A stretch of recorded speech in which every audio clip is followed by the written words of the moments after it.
সেই পরিচিত মুখ অর্থাৎ আমাদের নাসির স্যারকে কিন্তু আমরা 2 দিন পরে পেয়ে গেছি, কারণ নাসির স্যার 2 দিন ছিল কক্সবাজার শাখায়।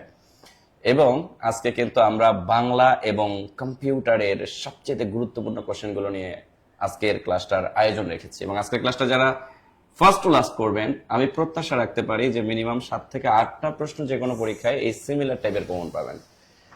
বাংলা কতটুকু পাবেন আমি জানি না, নাসির স্যার সেটা বলবে, কিন্তু আমি জাস্ট এতটুকু বললাম যে কম্পিউটারে যে কটা প্রশ্ন রাখছি এগুলো বারবার কমন আসে। মানে এমন কিছু প্রশ্ন রাখছি যেগুলো হচ্ছে মানে বিভিন্ন মন্ত্রণালয় বলেন, বিসিএস বলেন, ব্যাংক বলেন বা আদার্স এক্সেট্রা যত পরীক্ষা আছে সব পরীক্ষায় এগুলো আসেই, মানে কোনো মিস নাই। তার মানে বাংলা এবং কম্পিউটারের একটা কম্বিনেশনে আজকে ক্লাসটা হবে। আপনারা জানেন, অনেকে হয়তো বা জানেন না, এই মামিনুল স্যার কিন্তু একটা সময় কম্পিউটারে 7 থেকে 8,000 স্টুডেন্ট পড়াইতো।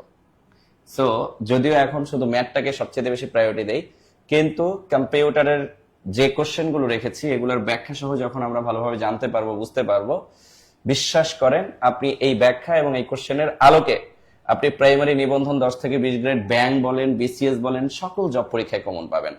পাশাপাশি বাংলা তো স্যার কি বলবো, চমৎকার কিছু প্রশ্ন গবেষণা করে রেখে দিয়েছে। আর আমাদের সেগুলো তো থাকবে। হ্যাঁ, আর আমাদের কিন্তু এখানে আমরা জাস্ট কোশ্চেন যে রাখছি এমন ব্যাপারটা না, আমরা কিন্তু 2000 প্রশ্ন আগে থেকে বেছে রেখেছি। অর্থাৎ এই 2000 প্রশ্নের মধ্যে আজকে কিন্তু পর্ব 8 চলতেছে।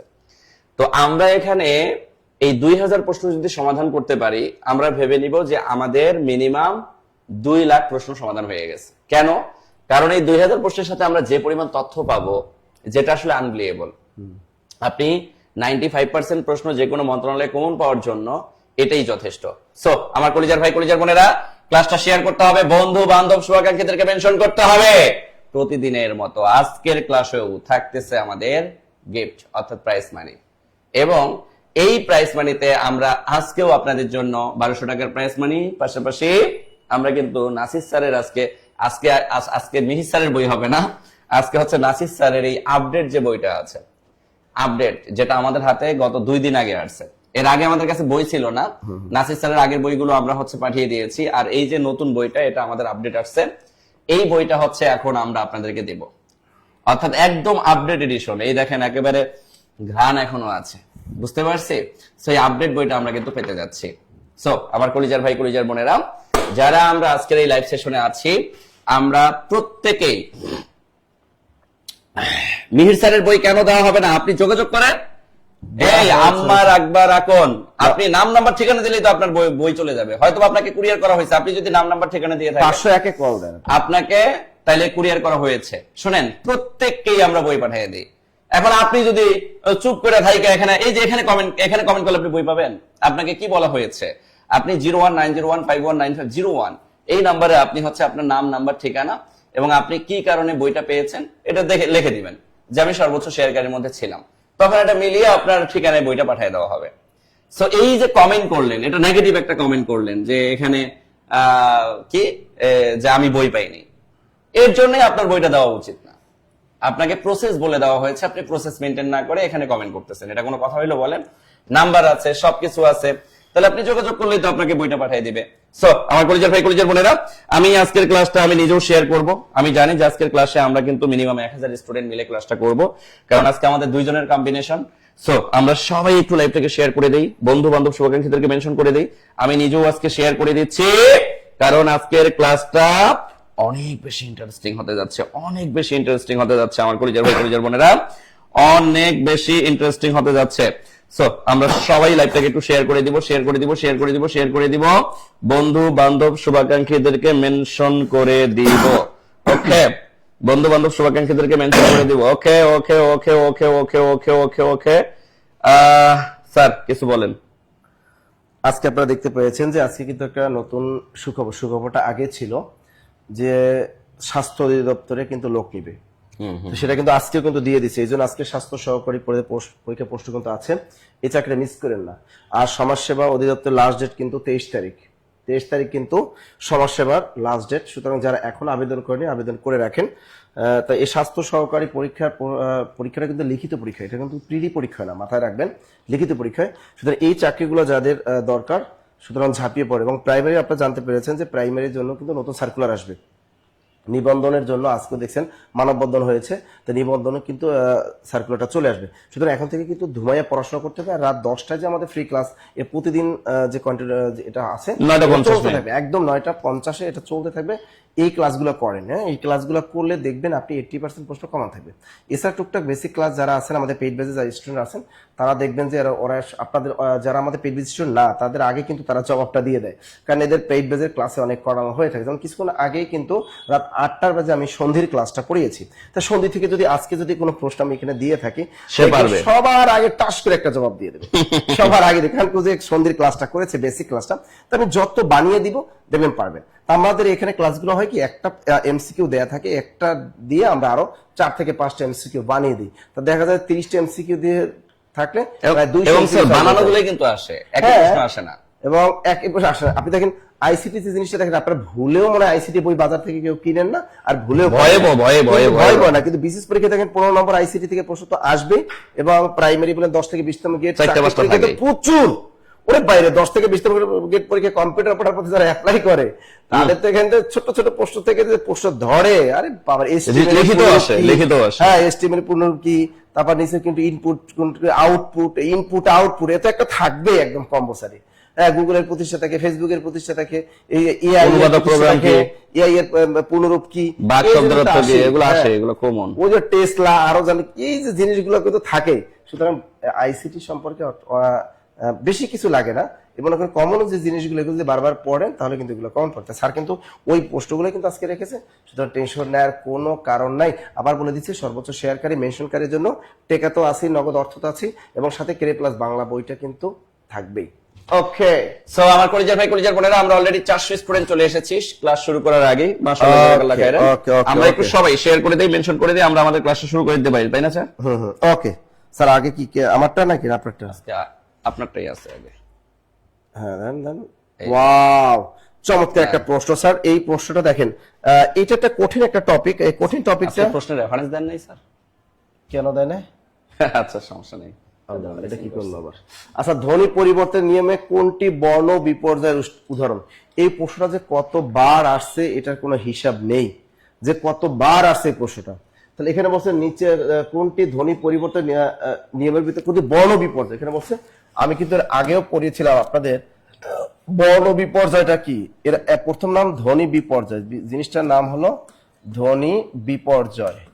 এর আরেক নাম হলো বর্ণ বিপর্যয়। বর্ণ বিপর্যয় কি বিপর্যয়টা ঘটে আসলে? এই ধ্বনি বিপর্যয় অর্থাৎ শব্দের মধ্যে দুটো ধ্বনি পরস্পর জায়গা বদল করে। আমি কিন্তু এর আগের বার ক্লাসে এরকম একটা উদাহরণ দিয়েছিলাম যে শব্দের মধ্যে দুটো ধ্বনি পরস্পর জায়গা বদল করবে। কিন্তু এই ধ্বনি পরিবর্তন গতকাল আমি চট্টগ্রাম কক্সবাজার থেকে যখন ট্রেনে আসতেছিলাম, তো কক্সবাজার যারা যান ট্রেনে তারা জানেন কক্সবাজার ট্রেন কিন্তু খুবই ভিআইপি, এটা কিন্তু কোনো রাস্তাঘাটে থামায় না, এত স্পিডে চলে। এবং এই ট্রেনে আমি ওঠার পরে আমি চিন্তা করতেছি যে আমার এখানে কোনো ধ্বনি বিপর্যয় ঘটবে কিনা, এই আশাটা ছিলাম। তাকাই দেখি যে আমার পাশে সব সুন্দর সুন্দর, আর এই কক্সবাজার ট্রেনগুলো সব সুন্দর সুন্দর মাইয়েরা ওঠে কিন্তু। তা আমি চিন্তা করি আমার পাশে, আমি জানালার পাশে বসেছি, সুন্দর উইন্ডো, এখন চিন্তা করি আমার পাশে একটা সিট আছে, এখানে কি ধ্বনি বিপর্যয় আজকে ঘটবে নাকি ঘটবে না? আমি আশায় ছিলাম যে ধ্বনি বিপর্যয় ঘটবে, পরে দেখলাম যে না, ধ্বনি বিপর্যয় ঘটে নাই। অনেকক্ষণ পরে দেখলাম কোন সুন্দরী মাইয়া আসে না, আসছে একজন পুরুষ, উনি মাশাআল্লাহ একজন প্রাইমারি স্কুলের একজন শিক্ষক। এই মাশাআল্লাহ ভদ্রলোক আসছে, আমি আল্লাহ আমার কপালটাই খারাপ, আজকে ধ্বনি বিপর্যয় ঘটলো না।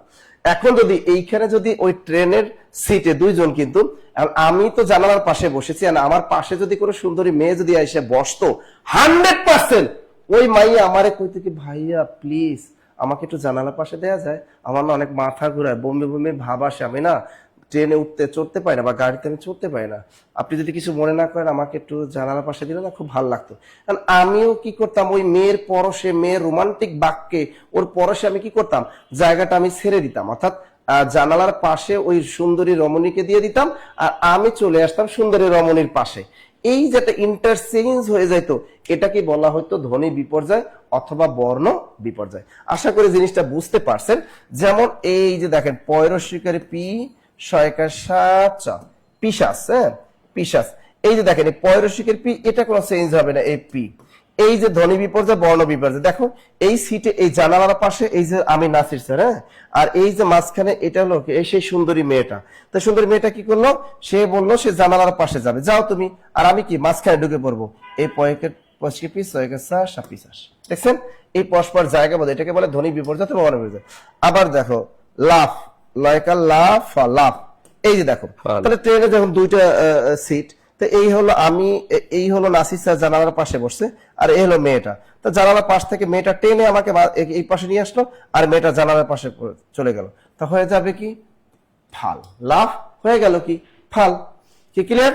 তো দেখেন এখন এই যে এই জিনিসটা বললাম, তিনটা যদি ধ্বনি থাকে, তিনটা, একটা দুটো তিনটা থাকলে, তিনটা থাকলে আমি সবসময় বলি যে একটা একদম মদনার মতো চুপচাপ বসে থাকবে, চুপচাপ বসে থাকবে। আচ্ছা মনে করেন যদি আমি ওই ট্রেনে যদি তিনটা সিট থাকতো, তিনটা সিটে যদি থাকে, ট্রেনে অনেক ট্রেনই থাকে, গাড়ি থাকে, তিনটা সিট থাকলে মনে করবেন যে এই যে প্রথমে যে লোকটা বসে, এই প্রথমে লোকটা বসছে, এ হলো ভদ্র মানুষ, এ ততটা চালাকি বুঝে না।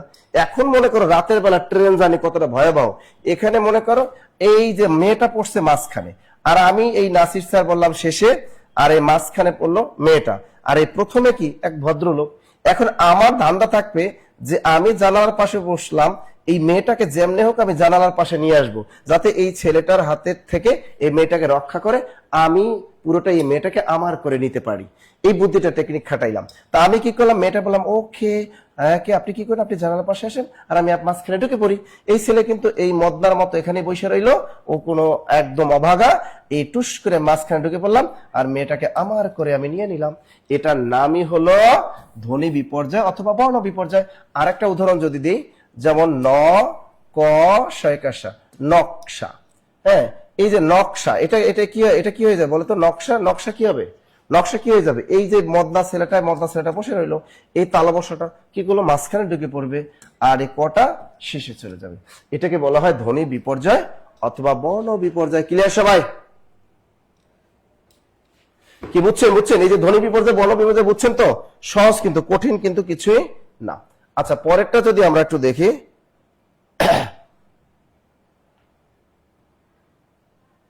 স্যার এটা আসতেছে না, ওখানে ক্লিক করেন স্যার। হ্যাঁ হ্যাঁ, ওখানে ক্লিক করলে এই যে পড়াটা চলে আসছে অলরেডি। ও পাশে চলে গেছে, ও আচ্ছা সমস্যা নেই, আমি 2 নাম্বার। আচ্ছা 2 নাম্বারটা এখানে বলছে কোনটি নাম ধাতুর উদাহরণ। এইরকম জিনিসগুলো কিন্তু আছে, কোনটি নাম ধাতুর উদাহরণ, এটা আপনারা পারবেন, সহজ জিনিস কিন্তু। নিচের কোনটি নাম ধাতুর উদাহরণ। স্যার একটা গুড নিউজ বলে দেই, আমরা আজকে যে এই যে আলোচনা করতেছেন না, এই আলোচনার মধ্যে যে যে জিনিসগুলো লিখতেছেন, এই জিনিসের পিডিএফ সহ স্টুডেন্টরা পেয়ে যাবে। কথাটা বুঝছেন? এই এখানে আমি যে ব্যাখ্যা সহ যেগুলো উদাহরণ দিলাম, একদম এই ব্যাখ্যা সহ, এই যে এখানে লেখলাম না, এই লেখা সহ একটা পিডিএফ সরাসরি আপনার কাছে। পিডিএফ, কিন্তু পিডিএফটা তারাই পাবে যারা শেষ পর্যন্ত ক্লাস করবে। হ্যাঁ, শেষ পর্যন্ত যারা ক্লাস করবেন প্রত্যেকে ক্লাসে পিডিএফ পাবেন, প্লাস সাজেশন পাবেন। সাজেশনও কিন্তু পাবেন, শেয়ার করব, সবাই মেনশন করব, আর ক্লাসে রিঅ্যাকশন ইউজ করব। হ্যাঁ হ্যাঁ জি স্যার, প্রথমটা বলদ হয়ে গেছে, এই তো প্রথমটারে বলদ তো বানাইতেই হবে। আচ্ছা কোনটি নাম ধাতুর উদাহরণ, এইগুলো চোরামি বুদ্ধি দিয়ে কাজ করবেন। নাম ধাতু, এই নাম ধাতু, নাম মানে কি নাউন, মনে রাখবেন নাম মানে হলো নাউন। এখন আপনি দেখেন এর ভিতরে নাউন আছে কোনটা, আর কিছু ভাবার টাইম নেই। পরীক্ষা বলবে নিচের কোনটি নাম ধাতুর উদাহরণ। এখন আপনি 4টা অপশনের ভিতরে একটা নাউন বের করেন, তাহলে হয়ে গেছে। এর ভিতরে এই 4টা অপশনের ভিতরে নাউন বের করেন, নাউন বের করেন। তো এই যে টাস করে বলছে স্যার বেতা। এখন দেখো এখানে চল, চল মানে কি চল, এটা কি নাউন, তাহলে এটা তো ভার, তাহলে মানে এটা হবে না। কর মানে কি করা, এটা কি ভার, তার মানে এটাও হবে না। এই যে দেখো বেতা, মূল শব্দ কি বেত, বেত এর সাথে যুক্ত হয়েছে কি আ সমান সমান বেতা, তা বেত কি, বেতটা হলো নাউন, বেতটা হলো নাউন। এবার যদি পরীক্ষা থাকে এই যে হাত, এই যে হাতা, অপশনে হাতা দিতে পারবো পরীক্ষা, দেখেন নাউন কি, হাতার নাউন কি, হাতার নাউন হলো হাত, হাত যোগ আ সমান সমান হাতা। এক কথায় এই যেমন সে ঘুমাচ্ছে, সে ঘুমাচ্ছে, ঘুম যোগ আ সমান সমান ঘুমা। এক কথায় মনে রাখবেন যে পরীক্ষা যদি এরকম আসে যে নিচের কোনটি নাম ধাতুর উদাহরণ, আপনি 4টা অপশনের ভিতরে শুনবেন, দেখবেন যে যেখানে নাউন আছে এবং ওই নাউনটার সাথে একটা স্বরে আ যুক্ত আছে, ওটাই নাম ধাতুর উদাহরণ, ওইটাই হলো নাম ধাতুর উদাহরণ। এত কিছু ভাবার আপনার টাইম নাই। এবার আমরা 3 নাম্বার দেখি, ক্ষুদ্র জাতিগোষ্ঠী নিয়ে লেখা উপন্যাস কোনটি। চমৎকার একটা প্রশ্ন। এখানে বলছে ক্ষুদ্র জাতিগোষ্ঠী। ক্ষুদ্র জাতিগোষ্ঠী কারা জানেন? ক্ষুদ্র জাতিগোষ্ঠী মমিনুল স্যার, সত্য কথা, আমি কক্সবাজারে গেছিলাম বার্মিজ মার্কেটে, ভাই একটা মেয়ে দেখছি এত সুন্দরী, গালে ওরা কি কি যেন দিয়ে রাখে, আবার কক্সবাজার কি দেখি গালে কি সুন্দর দিয়ে রাখে, বাইরে লম্বা মেয়েটা অনেক এবং এত সুন্দরী, আমি পুরো তাকাই রয়েছি। আমি বলি কি ভাইয়া মানে কি নেবেন আপনি? আমি কি যে নিব আমি নিজে দোকানদার? বলতে পারি না। হ্যাঁ দোকানদার, বার্মিজ মার্কেটে। আমি কি করলাম, আমি কি আমার তো লুঙ্গি লাগবে একটা। লুঙ্গি কিনবেন? কাহা আমি কিনলাম একটা লুঙ্গি, 400 টাকা দাম চাইছে। আমি কি 250 টাকা দেওয়া যাবে? না ভাই এত কম তো হবে না। সে দেখে আমার 250 টাকা আমাকে দিয়ে দিছে। আমি কি না, তাহলে মেয়েটা মনে হয় আমার প্রতি একটু দুর্বল হয়েছে হালকা। 250 টাকা যা কই তাই দেয়। 250 টাকা ওইটা একটা কিনলাম, এবার আরো কিছু কিনি। বললো কি আর কারোর জন্য কিছু নিবেন না? আমি কি কার জন্য এবার কি নিবো? মালাটা নেন, এইটা না এইটা নেন, কি সুন্দর ওরে বাইরে চেহারা অস্থির। ঠিক আছে, তো এই ক্ষুদ্র জাতিগোষ্ঠী এটা কারা? চট্টগ্রামের। এই চট্টগ্রামের ওই তাদেরকে নিয়ে লেখা, কক্সবাজার চট্টগ্রামের যে জাতিগোষ্ঠী আছে তাদেরকে নিয়ে কিন্তু 1962 সালে একটা আলাউদ্দিন আল আজাদ একটা উপন্যাস লিখেছিলেন। ওই চট্টগ্রাম কক্সবাজার এই যে আদিবাসী যারা আছে, যারা দেখছেন, এদেরকে নিয়ে কিন্তু প্রথম 1962 সালে উপন্যাসটা প্রকাশ পায়। এই একটা চমৎকার একটা আলাউদ্দিন আল আজাদ একটা উপন্যাস লিখেছিলেন। বলতে হবে সেই উপন্যাসটার নাম কি? 23 নম্বর তলচিত্র, নাকি ক্ষুধা ও আশা, নাকি কর্ণফুলী, নাকি ধানকন্যা? কারণ আমরা জানি যে কর্ণফুলী স্যার মেকআপ দিছে আর কি। হ্যাঁ হ্যাঁ, ওরা গালে কি যেন দেয়, একটু মেকআপ দিছে। আরে মেকআপ না, ওগুলো রং দেয় একটু হালকা ভালো। আর ওইসব ওদের উপজাতিদের চেহারা যে মেয়ের সুন্দর হয় এমনি সুন্দর, ওদের স্কিনটাই অন্যরকম আর কি। এটা হলো কর্ণফুলী। কর্ণফুলী, আর কর্ণফুলী নদী কোথায়? চট্টগ্রামে। কর্ণফুলী টানেল কোথায়? চট্টগ্রামে। সুতরাং কর্ণফুলী। তাছাড়া বাকিগুলা কি লিখছে? এই কর্ণফুলী এই উপন্যাসটা কার লেখা? আলাউদ্দিন আল আজাদ। আর এখানে আছে 23 নম্বর তৈলচিত্র। এটা কিন্তু আলাউদ্দিন আল আজাদের একটা বিখ্যাত মনস্তাত্ত্বিক উপন্যাস। তার 23 নম্বর তলচিত্র কি? এটা হলো একটা মনস্তাত্ত্বিক উপন্যাস। এটাকার, এটা কিন্তু আলাউদ্দিন আল আজাদের। এরপর আছে ক্ষুধা ও আশা। এটাও একটা মনস্তাত্ত্বিক একটা উপন্যাস। 50-এ মনন্তর এবং 44-এর যে দুর্ভিক্ষ আছে, এই জিনিসগুলো নিয়ে একটা উপন্যাস লিখেছিলেন আলাউদ্দিন আল আজাদ। সেটার নাম হলো ক্ষুধা ও আশা। আর একটা আছে ধানকন্যা। এটা কোনো উপন্যাস না, এটা তার বিখ্যাত একটা গল্প গ্রন্থ। এটা কি? এটাও আলাউদ্দিন আল আজাদের একটা বিখ্যাত গল্প গ্রন্থ। তাহলে এই প্রশ্নের মাধ্যমে আমরা জানতে পারলাম যে 23 নম্বর তৈলচিত্র একটা মনস্তাত্ত্বিক উপন্যাস। এই উপন্যাসটা রচয়িতাকে আলাউদ্দিন আল আজাদ। এবং ক্ষুধা ও আশা এটাও একটা মনস্তাত্ত্বিক উপন্যাস। এই উপন্যাসটা রচয়িতা হলো আলাউদ্দিন আল আজাদ। এবং ধানকন্যা এটা বিখ্যাত একটা গল্প গ্রন্থ, এটা রচয়িতা হলেন আলাউদ্দিন আল আজাদ। আর এখানে বলছে যে ক্ষুদ্র জাতিগোষ্ঠী নিয়ে লেখা বিখ্যাত উপন্যাস কোনটি? সেটা হলো কর্ণফুলী। কর্ণফুলী। আর এই কর্ণফুলী উপন্যাসটা কোন অঞ্চলকে নিয়ে লেখা? চট্টগ্রাম অঞ্চলে আদিবাসীদের জীবন কাহিনী নিয়ে লেখা একটা বিখ্যাত উপন্যাস আলাউদ্দিন আল আজাদের। সেটা হলো কর্ণফুলী। ক্লিয়ার সবাই? Clear clear clear clear. হ্যাঁ স্যার, চন্দন দেয়, এই তো বুঝছে। আরে ময়দান, ও ঠিকই কইছে, চন্দন দেয়। বাস্তব কথা, যারা কক্সবাজার গেছে তাদের দেখবেন এইরকম মেয়েরা গালে কি কি যেন দিয়ে দিয়ে বসে থাকে, ওরা চন্দন দেয়। ওই তো বাপরে, ওরা তো ভালোই বুঝে। ওরা চন্দন দেয় আর মুলতানি মাটি দিয়ে রাখে রোদে। ওরে বাবারে, এত রূপচর্চা করে ওইসব মেয়েরা, এটা পটাইয়া না যায় না? বলুন স্যার। হ্যাঁ, একটা বিয়ে করে বলেন। পরের বার যাবো দেখি। ভাই সত্য কথা কি জানো, ওই মেয়েটার দেখে আমার ভালো লাগছে। এই যারা কক্সবাজারে আছো তারা একটু দেখো স্যারের না জন্য। না, আমি এবার কি করে জানো, ওই মেয়েটা দেখার পর অনেক দূর হাঁটছি, হাঁটার পর আবার কই যাই মেয়েটা আবার একবার দেখে আসি। আমি আবার ওই হাঁটতে 5 মিনিট ধরে হাঁটছি, হাইটে আবার গেছি, যাই দেখি দোকানে মা এটা নাই। ইনশাআল্লাহ কপাল। মানে আয় নাই। আবার ওই দোকানে আরেকটা মেয়ে বসে আছে, কিছু লাগবে ভাইয়া? আবার আসলেন, আমি কি না এখন আর লাগবে না, ঠিক আছে। তখন আর মজা নাই। স্যার পরের প্রশ্নটা কি আসতেছে দেখি। এটা আমার না, খালি এখানে ক্লিক করলে হবে। ও এটা আমার। ও এটা আপনার। 3টা প্রশ্ন ব্যাখ্যা করে ফেলছেন। হ্যাঁ এই যে এটা পড়াইছি তো। এটা পড়াইছেন? হ্যাঁ, নাম ধাতু উদাহরণ হয়ে গেছে। ওকে ওকে ওকে, প্রোগ্রাম চলে আসছে। মাশাআল্লাহ, খুবই ভালো একটা জিনিস আসছে। দেখেন, খুব মনোযোগ দিবেন, শোনেন। এই প্রশ্নটা যে কতবার পরীক্ষায় আসছে, এটা তো 40তম বিসিএস, শুধু একটা রেফারেন্স দিছি। কিন্তু আচ্ছা, নাসির স্যারের জন্য আপনারা যারা কক্সবাজারবাসী আছেন, সুন্দরী একটা রমণী খুঁজে দেন স্যারকে। স্যার হচ্ছে খুব শীঘ্রই বিয়ে শাদী করে ফেলবেন। সো আপনাদেরকে আমি রিকোয়েস্ট করতেছি, একটা সুন্দরী রমণী খুঁজে দেন স্যারকে। ওকে, এই শেয়ার করবেন, মেনশন করবেন। 700 স্টুডেন্ট আছে, একটা করে শেয়ার করলে 700 হয়ে যায়। আচ্ছা, আমাদেরকে কি বলছে? নিচের কোন প্রোগ্রামটি একটি সম্পূর্ণ কম্পিউটার প্রোগ্রামকে একেবারে অনুবাদ বা সম্পাদন করে? মানে ব্যাপারটা হচ্ছে, ধরেন নাসির স্যার কোন একটা সুন্দরী রমণীকে কি করলো? হিন্দিতে চিঠি লিখলো। কিসে? হিন্দিতে চিঠি লিখলো। এখন ওই মেয়ে হিন্দি বোঝে না, সে বোঝে কি? বাংলা। তো সে কি করলো? পুরো হিন্দির চিঠিটাকে বাংলায় কনভার্ট করে ফেললো। তাহলে হিন্দিটাকে যদি বাংলায় একসাথে একবারে কনভার্ট করে ফেলে, তখন সেটা বাংলায় অনুবাদ হয়ে গেল। তার মানে হিন্দিটা কিসে অনুবাদ হয়ে গেল? বাংলায়। তো কোনো কিছুকে যদি আপনি, অর্থাৎ পুরো একটা চিঠিকে একবারে অনুবাদ করে যদি বাংলায় নিয়ে আসতে পারেন, এক কথায় একটা প্রোগ্রাম থাকবে। এই হিন্দিটাকে একটা প্রোগ্রাম ধরেন, এই হিন্দিটাকে আপনি পুরো দমে বাংলায় কনভার্ট করে ফেললেন, পুরোটাকে একসাথে।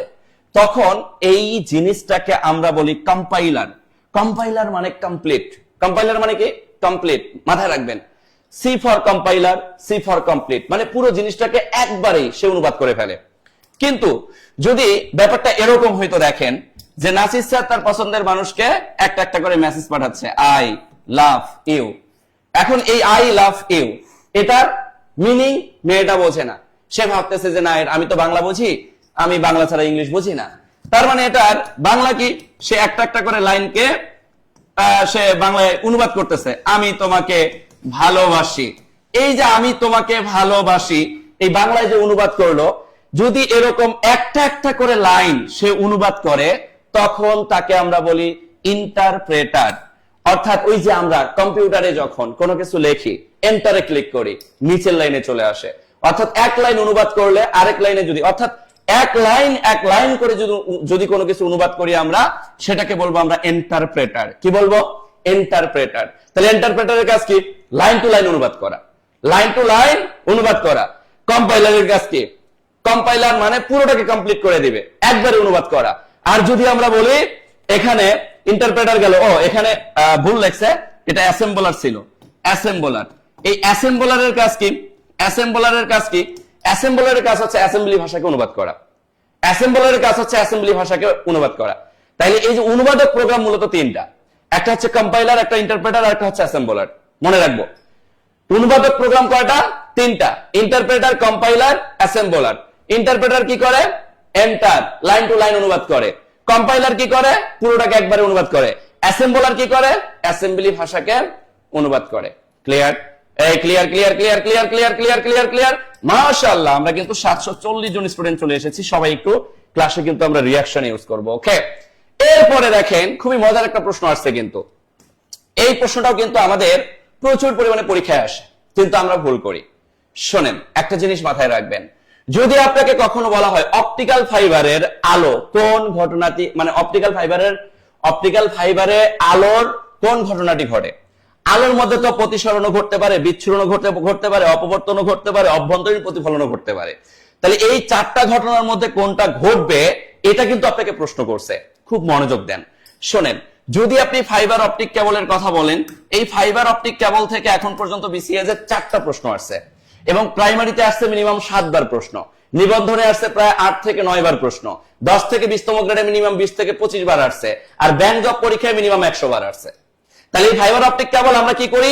স্কিপ করার চেষ্টা করি। স্কিপ করা যাবে না। দেখেন, আপনার এই ফাইবার অপটিক কেবল, এই কেবলের 3টা স্তর থাকে। একদম ভেতরের স্তরটাকে বলা হয় কোর, একদম ভেতরের স্তর, যেটাকে বলা হয় কাঁচনল। কি বলা হয়? কাঁচনল। তো এই যে কাঁচনল, এই কাঁচনল মূলত অভ্যন্তরীণ প্রতিফলনের মাধ্যমে এক জায়গা থেকে আরেক জায়গায় কি করে থাকে? এক জায়গা থেকে আরেক জায়গায় ডেটাটা স্থানান্তর করে থাকে বা ট্রান্সফার করে থাকে।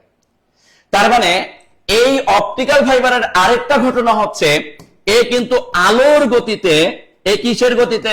আলোর গতিতে ডেটা ট্রান্সফার করে থাকে। আলোর গতিতে। আলোর গতিটা কত? 3 গুণন 10 to the power 8 metre per second square.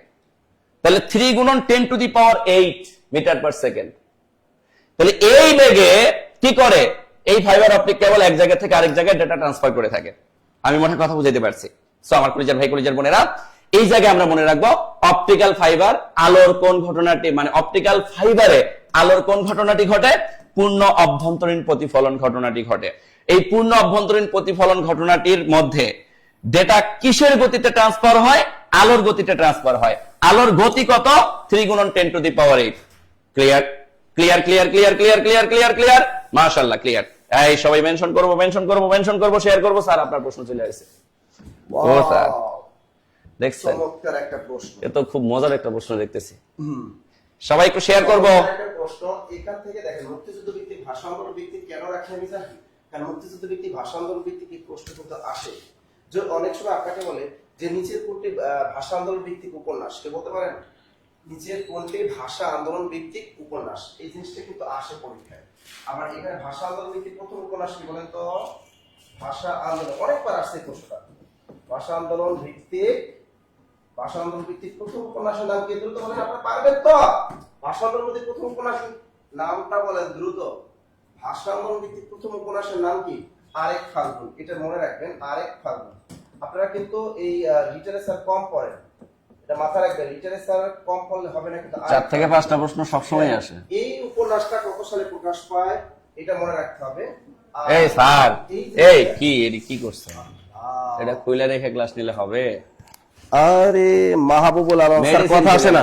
আচ্ছা, কথা আসছে ক্লিয়ার। অস্ত্র ছিল না, কি ছিল না? অস্ত্র ছিল, অস্ত্র ছাড়া যুদ্ধ করতে গেছি। আচ্ছা যাই হোক, এখানে আমাদের প্রশ্নটা ছিল কাঁদতে আসেনি, ফাঁসির দাবি নিয়ে এসেছে। এই প্রশ্নটা যাওয়ার আগে আমি একটা আপনাদেরকে প্রশ্ন করেছিলাম, ভাষা আন্দোলন ভিত্তিক প্রথম উপন্যাসের নাম কি? এই ভাষা আন্দোলন ভিত্তিক প্রথম উপন্যাসের নাম হলো আরেক ফাল্গুন। পরীক্ষায় আবার একটা প্রশ্ন আসে যে এই আরেক ফাল্গুন উপন্যাসটির রচয়িতাকে জহির রায়হান, এবং যাকে বলা হয় বাংলাদেশের শ্রেষ্ঠ চলচ্চিত্রকার। তার বাংলাদেশের শ্রেষ্ঠ চলচ্চিত্রকার কে? সার্চ প্রবলেম না আগেরটাই? শব্দের সমস্যা না, শব্দের সমস্যা থাকার কথা না। এই শব্দের সমস্যা স্যার স্পিকার ব্যবহার করেন, ওটা মানে আগের কমেন্ট না, এখন ঠিক আছে, এখন ঠিক আছে, আচ্ছা ঠিক আছে। তাহলে আরেক ফাল্গুন উপন্যাসটা কার? জহির রায়হান। এটা কার? এই উপন্যাসটা রচয়িতা কিন্তু জহির রায়হান। আরেক ফাল্গুন উপন্যাসটা কার? জহির রায়হান। তাকে বলা হয় কি বাংলাদেশের শ্রেষ্ঠ চলচ্চিত্রকার। এখানে বলছে কাঁদতে আসেনি, ফাঁসির দাবি নিয়ে এসেছি। এটি কার? এটি কি আসলে? এটাকে বলা হয় ভাষা আন্দোলন ভিত্তিক প্রথম কবিতা। ভাষা আন্দোলন ভিত্তিক প্রথম কবিতার নাম কি? লিখে রাখেন, ভাষা আন্দোলন ভিত্তিক প্রথম কবিতার নাম কি বলতে পারেন? ভাষা আন্দোলন প্রথম কবিতার নাম কি বলেন? কাঁদতে আসেনি, ফাঁসির দাবি নিয়েছে। এটি কার? মাহবুবুল আলম চৌধুরীর একটা বিখ্যাত, ক্লিয়ার, ওকে। মাহবুবুল আলম চৌধুরীর একটা বিখ্যাত কবিতা হলো কাঁদতে আসেনি, ফাঁসির দাবি নিয়ে এসেছি। আবার একটা প্রশ্ন যদি এখান থেকে আসে, সেটা হলো যে ভাষা আন্দোলন ভিত্তিক প্রথম প্রামাণ্য চিত্রের নাম কি? দেখি এটা কেউ পারেন? ভাষা আন্দোলন ভিত্তিক প্রথম প্রামাণ্য চিত্রের নাম কি? প্রথম প্রামাণ্য চিত্র নাম কি? কে বলতে পারে? দেখি সবার আগে কে? দ্রুত দ্রুত দ্রুত দ্রুত। এরা কিন্তু রিঅ্যাকশন ইউজ করতেছে না ক্লাসে, দ্রুত। হ্যাঁ, একটু রিঅ্যাকশন বলেন। সবাই একটু রিঅ্যাকশন করেন, সবাই যারা একটু রিঅ্যাকশন করেন। হ্যাঁ, দ্রুত দ্রুত। একজন লিখছে নাসির স্যার নষ্টা মেয়েদের দেখে। ওই নষ্টা মেয়ে না, ওরা অনেক ভালো মেয়ে। উপজাতি মেয়েগুলা অনেক ভালো ভাই, এদের পটানো এত সহজ না, ওদের পটানো অনেক কঠিন, বুঝছেন? অনেক কঠিন। দ্রুত লেখেন। হ্যাঁ, তাহলে এটা কি হবে বলেন তো? এই যে ভাষা আন্দোলন ভিত্তিক প্রথম প্রামাণ্য চিত্রের নাম কি? কে বলতে পারবেন? হ্যাঁ, লেট দেয়ার বি লাইট। এই যে মুজাহিদ হোসেন লিখছে let there be light, very good. ভাষা আন্দোলন ভিত্তিক প্রথম প্রামাণ্য চিত্রের নাম লেট দেয়ার বি লাইট। চমৎকার। এই লেট দেয়ার বি লাইট এই প্রামাণ্য চলচ্চিত্রকার জহির রায়হান। এটা লিখে রাখেন, জহির রায়হান। এটা কার? এটা হলো জহির রায়হান। হ্যাঁ, আর একটা পরীক্ষা প্রশ্ন আসে, ভাষা আন্দোলন ভিত্তিক প্রথম নাটক কি? সেটা আমরা সবাই জানি, কবর। এই কবর নাটকটির রচয়িতা হলো মুনির চৌধুরী। তা লিখে রাখেন, যারা না জানেন, ভাষা আন্দোলন ভিত্তিক প্রথম নাটকের নাম হলো কবর। আর ভাষা আন্দোলন ভিত্তিক আর একটা নাটক আছে, ওটার নাম হলো বিবাহ। ওটার নাম কি? বিবাহ। পরীক্ষা অনেক সময় দিয়ে দিবে, যেমন এরকম দিয়ে দিতে পারে বিবাহ কি, এরকম দিয়ে দেবে বিবাহ কি। তো অপশন দিয়ে দিবে বিবাহ মানে রোমান্স, বিবাহ মানে দাম্পত্য জীবন, অনেক অপশন দিয়ে দিবে, এবং শেষের অপশনটা দিয়ে রাখবে নাটক। এই বিবাহ হলো মমতাজউদ্দিন আহমেদের একটা বিখ্যাত ভাষা আন্দোলন ভিত্তিক নাটক।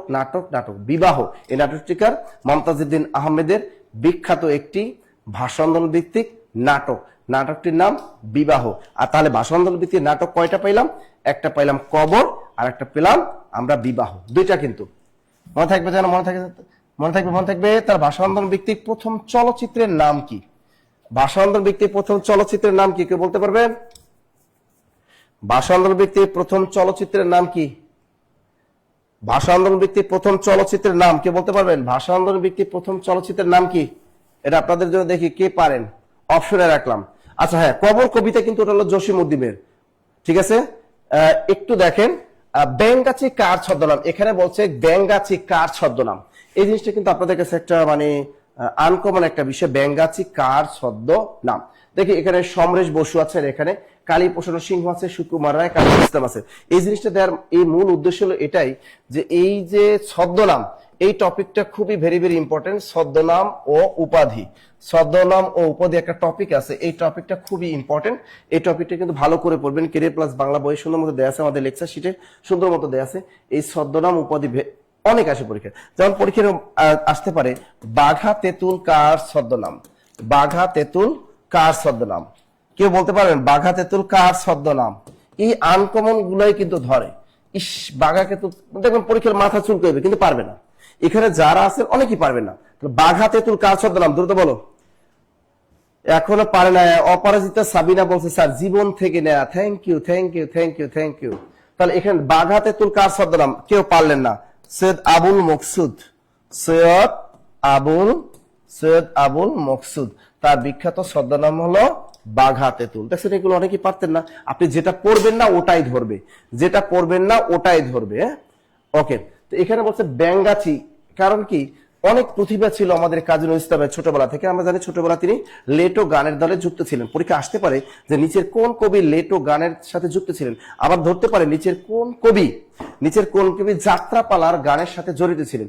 এই কাজী নজরুল ইসলাম তিনি কিন্তু যাত্রাপালার গান রচনা করতেন। তার চাচা, তার আপন চাচা কিন্তু যাত্রাপালার সর্দার ছিলেন। এই জন্য চাচার সাথে তিনি কি করতেন, ওই যাত্রাপালা গান রচনা করতেন এবং যাত্রাপালায় নিয়মিত কিন্তু অভিনয় করতেন আমাদের এই কাজী নজরুল ইসলাম। তার মানে অসাধারণ প্রতিভা দেখে তার চাচা তাকে ব্যাঙ্গাচি নামে ডাকতেন। ওই ডাকতে ডাকতে তাকে কি হয়ে যেত, তার ডাকনাম হয়ে গেছে ব্যাঙ্গাচি। তার আরেকটা ডাকনাম আছে দুখু মিয়া, যেটা আমরা সবাই জানি কিন্তু পরীক্ষায় আসে না, আসে না। ক্লিয়ার? তাহলে ব্যাঙ্গাচি কার ডাকনাম, আমাদের কাজী নজরুল ইসলাম, যাকে বলা হয় বাংলা সাহিত্যে কি বলা হয়, বিদ্রোহী কবি। তাকে বাংলা সাহিত্যে বিদ্রোহী কবি বলা হয়। চমৎকার একটা প্রশ্ন, আষাঢ়ে বৃষ্টি নামে। দেখেন এখানে বলছে আষাঢ়ে বৃষ্টি নামে, আষাঢ়ে বৃষ্টি নামে। তা আষাঢ়ের নিচে দাগ, আষাঢ়ে বৃষ্টি নামে, এটি কোন কারকে কোন বিভক্তি? আপনার উত্তরটা বলতে থাকে তার আগে আমি বলে দিই যে আষাঢ়ে বৃষ্টি নামে, আষাঢ় একটা কি বাংলা 12 মাসের নাম, মনে রাখবেন। এই যে জিনিসগুলো আছে যে বাংলা 12 মাসের নাম, এক নম্বর মনে রাখবেন বাংলা, এই যে 12 মাসের, বাংলা 12 মাসের নাম, বাংলা 12 মাসের নাম। 2 নম্বর লেখেন 6 ঋতুর নাম, 6 ঋতুর নাম, বাংলা 12 মাসের নাম আর 6 ঋতুর নাম।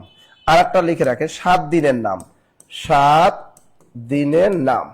এই 3টা পয়েন্ট মনে রাখবেন ভালো করে, 12 মাসের নাম, 6 ঋতুর নাম আর হলো 7 দিনের নাম। এগুলো দিয়ে যদি কোনো কারক পরীক্ষা আসে, আপনি অধিকরণ নিশ্চিত ধরে নেন এটা অধিকরণ কারক। এটা কোন কারক? অধিকরণ কারক। ভালো করে খেয়াল রাখেন, অধিকরণ কারক। সবাই একটু রিয়াকশনিস করেন। আর জানতে তো আপনারা তো জানেন যে আজকে ক্লাসে কিন্তু সর্বোচ্চ শেয়ারকারী এবং মেনশনকারী কিন্তু নগদ টেখা প্লাস কেরিয়ার প্লাস বাংলা বই। দেখি আজকে সেই বিজয়ী কারা।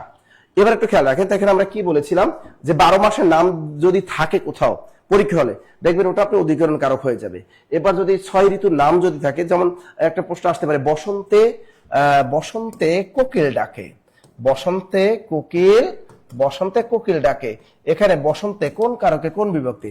100% একটা নির্দিষ্ট একটা টাইম বলছে, তো বসন্তে এটা হলো অধিকরণ কারক। তো এরকম যদি আসে যে শীতকালে কোকিল ডাকে, কোনো সমস্যা নাই তো, এক কথায়। আবার যদি এখানে বলতে যে বৈশাখে কোকিল ডাকে, ওটা অধিকরণ কারক। আষাঢ়ে কোকিল ডাকে, তা এখানে যদি বলতো আবার সোমবারে কোকিল ডাকে, তাও হতে, রবিবারে কোকিল ডাকে, তাও কিন্তু হইতো। এক কথায় বাংলা 12 মাসের নাম দিয়ে যদি কোনো কিছু বাক্য পরীক্ষা হলে দিয়ে দেয় তাহলে সেটা অধিকরণ কারক হয়। 6 ঋতুর নাম দিয়ে যদি কোনো কিছু দিয়ে দেয় তাহলে অধিকরণ কারক হবে। এবং 7 দিনের নাম দিয়ে যদি কোনো পরীক্ষা দিয়ে দেয় তাহলে সেটা কি হয়? অধিকরণ কারক হয়। তবে মনে রাখবেন এগুলোর ক্ষেত্রে এগুলো কিন্তু স্টপ বুঝায়, চলমান না। তাহলে মানে স্টপ, বাংলা 12 মাসের নাম, নির্দিষ্ট 12 মাসের নাম, 6 ঋতুর নাম এটা নির্দিষ্ট বুঝাবে, 7 দিনের নাম এটা নির্দিষ্ট করে বুঝাবে, তাহলে সেটা অবশ্যই অবশ্যই অধিকরণ কারক হবে। এখানে বলছে আষাঢ়ে বৃষ্টি নামে। এখন আষাঢ় মাস একটা নির্দিষ্ট একটা মাসের নাম বলা হয়েছে, সুতরাং 100% এটা অধিকরণ কারক। আর মূল শব্দটা এখানে কিন্তু আষাঢ়, মূল শব্দটা আষাঢ়, আর এই বিভক্তি যুক্ত হয়েছে এ, তাহলে এ অ তে এতে, এটা হলো সপ্তমী বিভক্তি। তো উত্তরটা হবে অধিকরণের সপ্তমী, অধিকরণে সপ্তমী। মনে থাকবে। ওকে, তাহলে আমরা কিন্তু চমৎকার একটা জিনিস শিখে ফেললাম। 7 দিনের নাম, 12 মাসের নাম, 6 ঋতুর নাম, এটা যদি নির্দিষ্ট করে বোঝায় স্যার, এটা এইগুলো পরীক্ষা দেখা মাত্রই আমরা অধিকরণে ঠিক দিয়ে চলে আসতে পারবো। পরের প্রশ্ন হচ্ছে মডেম এর ওনার। মডেম মডেম মডেম মনে পড়ে? আচ্ছা, খুবই মজার একটা প্রশ্ন কিন্তু। দেখেন এটা, দেখেন 32তম বিসিএস আসছে, জাতীয় নিরাপত্তা গোয়েন্দা সংস্থা 2017 সালে আসছে, ব্যাংক পরীক্ষায় মনে হয় এখন পর্যন্ত 20 বার আসছে, এরপরে 10 থেকে 20তম গ্রেডের আরো বিভিন্ন মন্ত্রণালয়ে মিনিমাম 15 বার আসছে, মানে dot dot dot dot dot নিবন্ধন একবার আসছে মডেম। সো এই যে মডেম, দেখেন আমরা কিন্তু কম্পিউটারের প্রশ্নকে সবসময় স্কিপ করার চেষ্টা করি, অথচ আমরা কি পরিমাণ গাধা। হাতে গোনা কিছু প্রশ্ন পড়লেও কিন্তু হুবহু কমন পাওয়া যায়, তার মধ্যে মডেম একটা। এই যে মডেম, এই জিনিসটাকে যদি আমরা এইভাবে ভাঙি, তাইলে মডেমটাকে ভাঙলে দুইটা জিনিস পাওয়া যায়। এই মডেমের মো থেকে মনে রাখবো আজকের পর থেকে আমরা, মো হচ্ছে মডুলেটর। মডেমের মো থেকে কি মডুলেটর, আর ডেমের এই যে মডেমের ডেম থেকে ডিমডুলেটর, ডিমডুলেটর। তাহলে এখানে কয়টা জিনিস পাইলাম মডেম থেকে? আমরা দুইটা জিনিস পাইছি, একটা মডুলেটর আর একটা হচ্ছে কি ডিমডুলেটর। তাইলে এই মডেম জিনিসটা বেসিক্যালি মডুলেটর থেকে মো নেওয়া হয়েছে, আর ডিমডুলার থেকে ডেম নেওয়া হয়েছে। এই দুইটা মিলে এটার নাম দেওয়া হয়েছে কিন্তু মডেম, নাম দেওয়া হয়েছে কি মডেম। তাহলে এই যে জিনিসটা এখন ভেঙ্গে পুরো জিনিসটার ভেতরের অভ্যন্তরীণ প্যাটার্নও কিন্তু জানতে পারলেন। তাহলে আমরা এখান থেকে একটা জিনিস বুঝতেই পারতেছি এখন যে মডেমের মধ্যে কি থাকে। মডেমের মধ্যে একটা মডুলেটর থাকে, আর একটা কি থাকে ডিমডুলেটর থাকে। তাহলে একটা মডুলেটর না, শুধু একটা এনকোডারও না, একটা কোডেকও না, একটা মডুলেটর থাকবে, একটা ডিমডুলেটর থাকবে, একটা মডুলেটর থাকবে, একটা ডিমডুলেটর থাকবে। Clear clear clear clear clear clear clear clear. এই রিঅ্যাকশন ইউজ করতেছি না কেন? ক্লাসে রিঅ্যাকশন ইউজ করতে হবে আমার কলিজার ভাই কলিজার বোনেরা। ক্লাসে ঘন ঘন রিঅ্যাকশন ইউজ করব, বন্ধু বান্ধব শুভাকাঙ্ক্ষীদেরকে একটু মেনশন করে দিব। খুবই মজার একটা প্রশ্ন চলে এসেছে। ও আমার কলিজার ভাই কলিজার বোনেরা, সব সময় মাথায় রাখবেন, এই টপোলজি থেকে সব সময় আমাদের একটা প্রশ্ন দিয়ে দেয়। তার মধ্যে সবচেয়ে টপোলজি সবচেয়ে গুরুত্বপূর্ণ যে টপোলজি সেটা হচ্ছে বাস টপোলজি। কি টপোলজি? Bus topology. আরো গুরুত্বপূর্ণ আরেকটা টপোলজি আছে, সেটাকে বলা হয় স্টার টপোলজি। কেন? কারণ এই স্টার টপোলজির স্ট্রাকচারটাই এটাকে অনেক বেশি গুরুত্বপূর্ণ করে দেয়। কারণ অফিস আদালতে ম্যাক্সিমাম সময় এই স্টার টপোলজি ব্যবহার করা হয়। তাইলে আমাদেরকে কি বলছে দেখেন, যে কোন নেটওয়ার্ক টপোলজিতে হাব ব্যবহার করা হয়। হাব মানে এখানে আসলে স্ট্রাকচারাল দিক থেকে যদি আমরা চিন্তা করি, দেখেন ধরেন আপনাকে যদি আমি বলি বাস টপোলজি, বাস টপোলজি মূলত এরকম একটা লম্বা কেবলের মধ্যে অনেকগুলো ডিভাইস যদি থাকে, এই ডিভাইস গুলোকে মূলত বলা হয় বাস টপোলজি। অর্থাৎ একটা লম্বা কেবলের মধ্যে যদি অনেকগুলো ডিভাইস বা অনেকগুলো কম্পিউটার যুক্ত থাকে, তখন কিন্তু তাকে বলা হয় বাস টপোলজি। আর রিং টপোলজি কি? রিং, ওই যে সাইকেলের রিং দেখছি না আমরা, সাইকেলের রিং এর মতো যে টপোলজি। অর্থাৎ আপনি এরকম যদি স্ট্রাকচার, একটা সার্কেল আকৃতির যদি কোনো স্ট্রাকচার দেখেন, তাহলে এই টপোলজিটাকে বলা হয় রিং টপোলজি। এটা হচ্ছে রিং টপোলজি। এই রিং টপোলজির অসুবিধা অনেক। যদি কোনো কারণে একটা ডিভাইস নষ্ট হয়, পুরো টপোলজি অকেজো হয়ে যায়। যদি কোনো কারণে কেবলের সমস্যা হয়, তারপরে পুরো টপোলজি নষ্ট হয়ে যায়। এবার মজার ব্যাপার হচ্ছে, আপনাকে যদি আমি বলি স্টার টপোলজির কথা, এই স্টার টপোলজিতে কি ঘটনা ঘটে দেখেন। ধরেন এখানে অফিসের বস আছে, এপাশে একজন কর্মচারী কম্পিউটারে বসে আছে, এপাশে একজন কর্মচারী অফিসে বসে আছে, এপাশে একজন কর্মচারী কম্পিউটার নিয়ে বসে আছে, এপাশে একজন কর্মচারী কম্পিউটার নিয়ে বসে আছে। একটা জিনিস ফিল করেন তো, এই যে মাঝখানে যেটা দেখতেছেন, এটাই আসলে হচ্ছে হাত। আর এটাকেই বলা হয় স্টার টপোলজি। এটাকে এই যে এরকম স্ট্রাকচার যদি আপনি দিয়ে দেন, দেখেন এটার স্ট্রাকচারটা কিছুটা তারার মতো। স্টার মানে কি? তারা। তাহলে স্টার টপোলজিতে মাঝখানে একটা কি থাকে? হাত থাকে। এই হাতকে ওয়ান কাইন্ডস অফ বলা হয় একজন বস। এ কি করে? বাকি সকল কম্পিউটারকে নিয়ন্ত্রণ করে। যদি কোনো কারণে হাত নষ্ট হয়, পুরো টপোলজি অকেজো হয়ে যায়। কিন্তু যদি এর চারপাশের কোনো কি আমার ডিভাইস নষ্ট হয়, এই টপোলজির কোনো সমস্যা হয় না। কেন? কারণ ধরেন অফিসের বস আসে নাই, অফিসের যখন বস আসবে না, স্টাফরা কোনো কাজ কি পাবে? তাদেরকে কোনো কাজ ডিস্ট্রিবিউশন করে দেওয়া যাবে? যাবে না। কিন্তু একজন কর্মচারী আসে নাই, বস কি করবে? বাকি তিনজনকে অতিরিক্ত কাজ দিয়ে একজনের কাজ আদায় করে নিতে পারবে। তার মানে এখানে এই যে ডিভাইস, এটা কিন্তু ভ্যালুলেস। এটা কি লেস? ভ্যালুলেস। অর্থাৎ এ যদি নষ্ট হয়, তাও এই টপোলজির মাধ্যমে কোনো সমস্যা হবে না। কিন্তু সাবধান আমার কলিজার ভাই কলিজার বোনেরা, যদি মাঝখানের হাত নষ্ট হয়ে যায়, যদি বস না আসে, তাইলে পুরো মাধ্যমটা নষ্ট হয়ে যাবে, অফিসের কাজ সব অকেজো হয়ে যাবে। তাইলে আমাকে প্রশ্ন করা হয়েছে, কোন নেটওয়ার্ক টপোলজিতে হাব ব্যবহার করা হয়? উত্তর হবে স্টার টপোলজি, যেটা বারবার পরীক্ষায় আসে। আরেকটা জিনিস ব্যাখ্যা করে দেই, যেটাও পরীক্ষায় আসতে পারে, সেটা হচ্ছে ট্রি টপোলজি।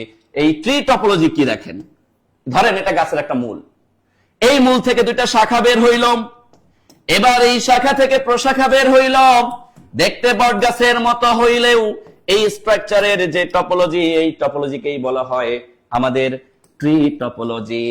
এই ট্রি টপোলজির ক্ষেত্রেও যদি এই যে মূল হাফটা নষ্ট হয়, এই মূলটা নষ্ট হয়, তাহলে পুরো গাছ, একটা গাছের যদি আমি মূল কেটে দেই, পুরো গাছ কি হয়ে যাবে, মরে যাবে না? কিন্তু একটা গাছের যদি আমি শাখা কেটে দেই, একটা শাখা কেটে দিলাম বা একটা প্রশাখা কেটে দিলাম, গাছের কোনো ক্ষতি হবে? গাছ কিন্তু স্টিল নাও দাঁড়ায় থাকবে। তাইলে শাখা প্রশাখার উপর কিন্তু কোনো গাছ নির্ভরশীল না, একটা গাছের মূল হচ্ছে আসল। তো এই টপোলজিটা যার উপর নির্ভরশীল, সে যদি নষ্ট হয়ে যায়, পুরো টপোলজি রকেজ হয়ে যায়। তাহলে আমরা মাথায় রাখবো, যদি আমাকে এটাও প্রশ্ন করে, যে প্রশ্নটা বারবার আসছে, দেখেন বিসিএস এ 2 বার আসছে, আপনাকে যদি কখনো প্রশ্ন করা হয় যে অফিস আদালতে কোন টপোলজি ব্যবহার করা হয়, অফিস আদালতে কোন টপোলজি ব্যবহার করা হয়, এটা কিন্তু এখন পর্যন্ত বিসিএস এ আসছে 2 বার, ব্যাংকে আসছে মিনিমাম 50 বার টপোলজি ব্যবহার করা হয় ব্যাংক জব পরীক্ষায়। তাইলে এই যে এই প্রশ্নের উত্তর কি হবে বলেন? অফিস আদালতে কোন টপোলজি ব্যবহার করা হয়? অফিস আদালতে আমাদের স্টার টপোলজি ব্যবহার করা হয়, কারণ অফিসে একজন বস থাকে, বসের আন্ডারে কর্মচারীরা কম্পিউটার নিয়ন্ত্রণ করে, যেটা দেখতে স্টার টপোলজির মতো। এই জন্য অফিস আদালতেও কিন্তু স্টার টপোলজি ব্যবহার করা হয়। কি ব্যবহার করা হয়? স্টার টপোলজি ব্যবহার করা হয়। মনে থাকবে, মনে থাকবে, মনে থাকবে, মনে থাকবে, মনে থাকবে।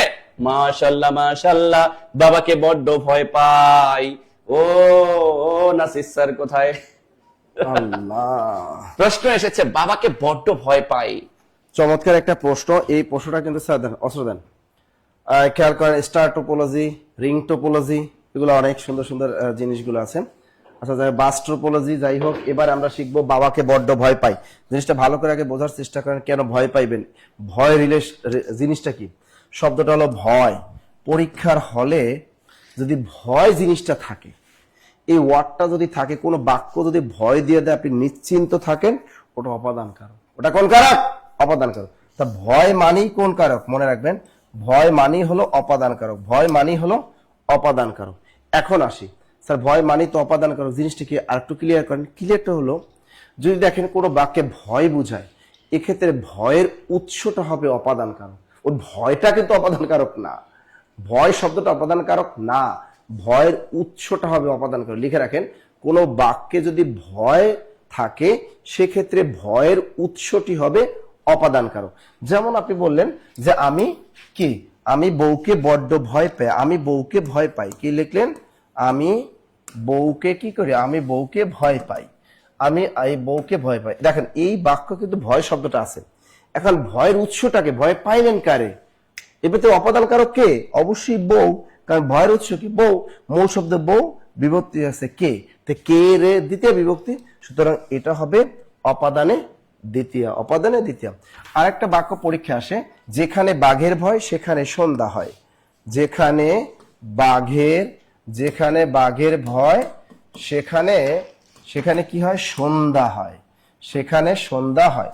আচ্ছা, এখানে এই বাক্যটার ভিতরে কিন্তু একটা ভয় শব্দ আছে, তাহলে এখানে ভয়ের উৎসটা কে? অবশ্যই ভয়ের উৎস হলো বাঘ, তাহলে বাঘের নিচে দাগ থাকবে। এটা কোন কারক? অপাদান কারক।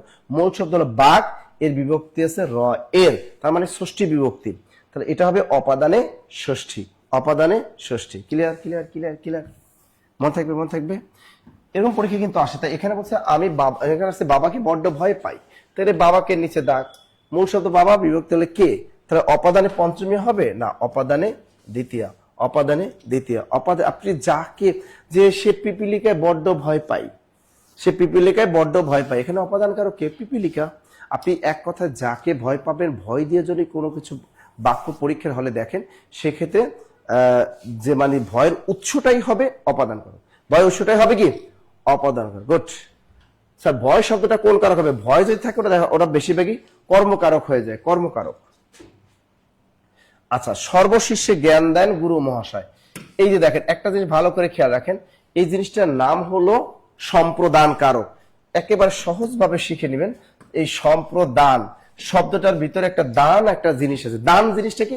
এই দানটা কিন্তু ইহলৌকিকের জন্য না, আমরা কিন্তু দান যে বিষয়টা করি, সাধারণত কিসের জন্য? পরলৌকিক চিন্তা ভাবনা থাকে যে আমি যদি দান করি আমি জান্নাতে যেতে পারবো, সৃষ্টিকর্তা আমাকে পরকালে ভালো রাখবেন, এই জন্যই কিন্তু আমরা দান সদকা গুলো করি। কিন্তু ইহলৌকিক কোনো কিছু করতে গেলে সেটা কিন্তু কখনোই সম্প্রদান হবে না।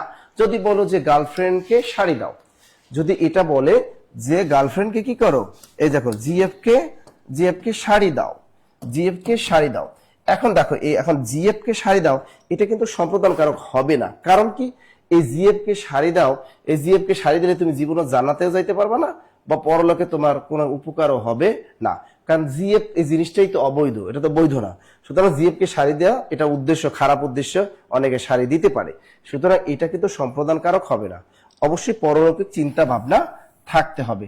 যেমন আমি যদি বলি দরিদ্রকে শাড়ি দাও, দরিদ্রকে শাড়ি দাও, মনে রাখবেন যে সম্প্রদান কারক হলো এই যে দান সদকা যাই দেন না কেন, এটা যে ব্যক্তিটা নিবে ওই ব্যক্তিটা হবে সম্প্রদান কারক। মনে রাখবেন, দান যে ব্যক্তিটা নিবে ওই ব্যক্তিটা হবে সম্প্রদান কারক।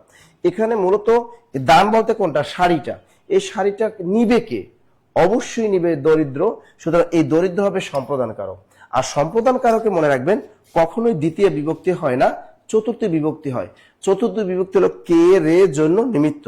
এই চতুর্থ বিভক্তিটার জন্মটাই হয়েছে শুধু কার জন্য? সম্প্রদান কারকের জন্য।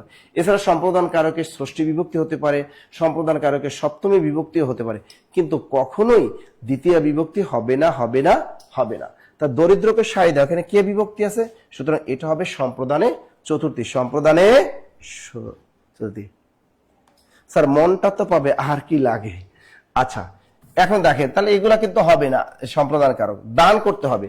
আবার দেখেন আমি যদি বলি যে কি বলুন, গুরুকে শ্রদ্ধা করো, দেখেন গসকে গু রসকে রু কয়েকারকে, গুরুকে শ্রদ্ধা করো, গুরুকে শ্রদ্ধা করো। এখন দেখো এখানে গুরুকে নিচে দেখ, মূলত শ্রদ্ধাটা নিবে কে? তুমি একজন গুরু মানুষ, তাকে দেখে আসসালামু আলাইকুম সালাম দিলা, তো সালামটা নিল কে? ওই গুরু। এই গুরুটা হবে সম্প্রদান কারক। এক কথায় এই দান যে জিনিসটা, এই জিনিসটা যে নিবে সে সম্প্রদান, এক কথায়। তা নিল কে? এখানে সালামটা নিল কে?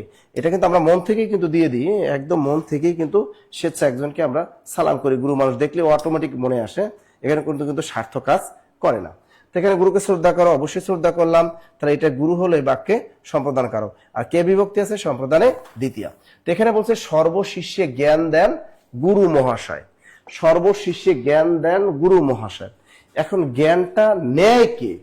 মনে করেন ধরেন আমি কি করতেছি, আমি আপনাদেরকে জ্ঞান দান করতেছি, আমি কিন্তু সম্প্রদান কারক না। এই জ্ঞানটা নিচ্ছে কারা? আপনারা নিচ্ছেন। সুতরাং আপনারা হবেন এখানে সম্প্রদান কারক।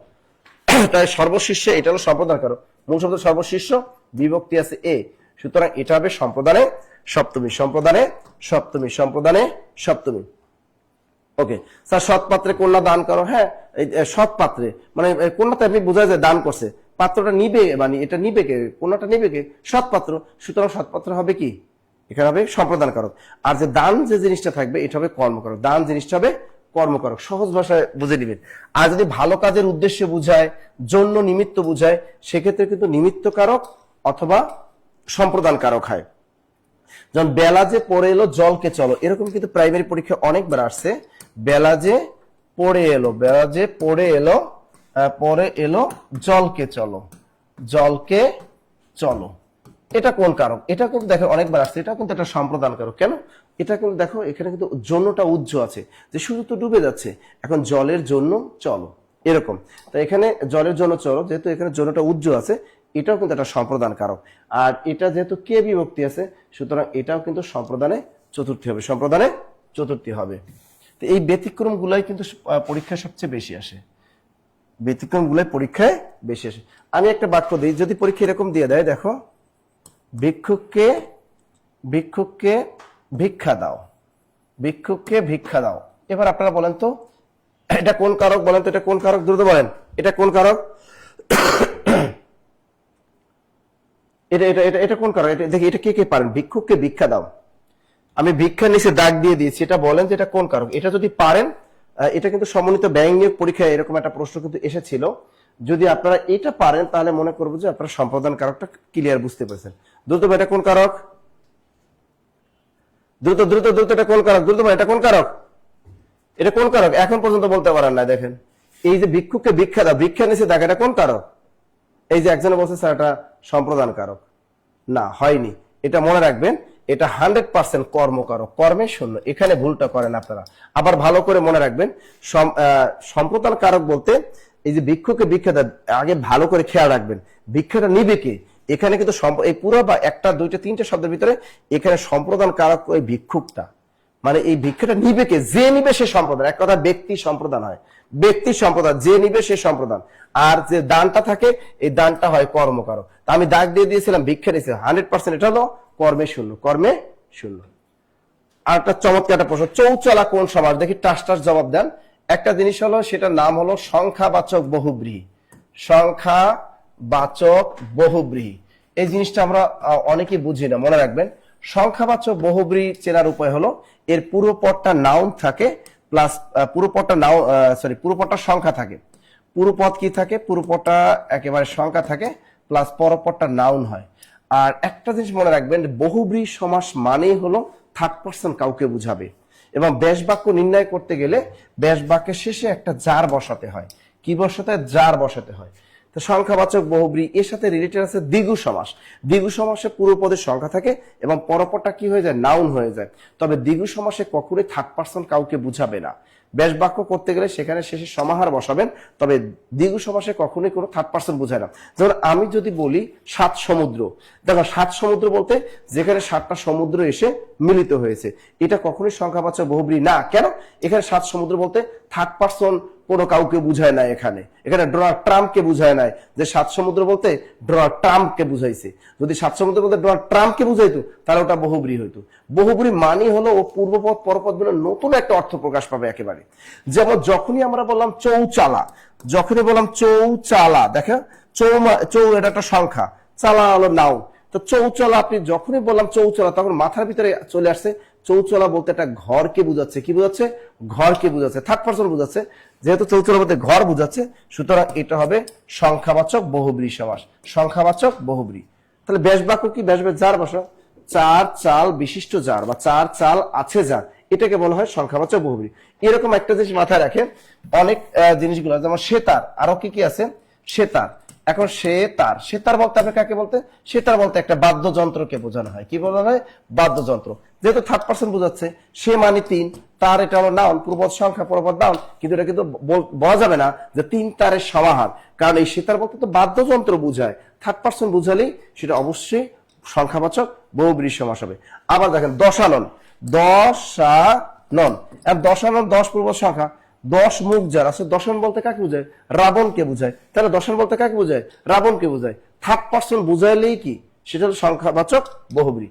এরকম দেখেন আরো যদি দুই একটা উদাহরণ দেই আপনাদেরকে, যেমন ত্রিভুজ, এটা ভালো করে খেয়াল রাখেন।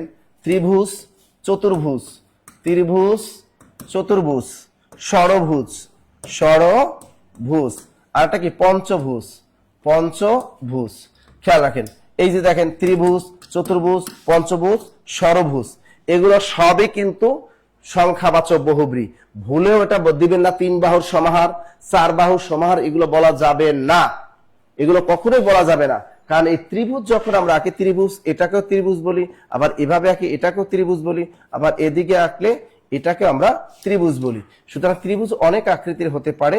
তেমনি চতুর্ভুজও কিন্তু এভাবে 4টা বাহু দ্বারা এভাবেও চতুর্ভুজ হয়, আবার এভাবে দিই এটাও চতুর্ভুজ হয়।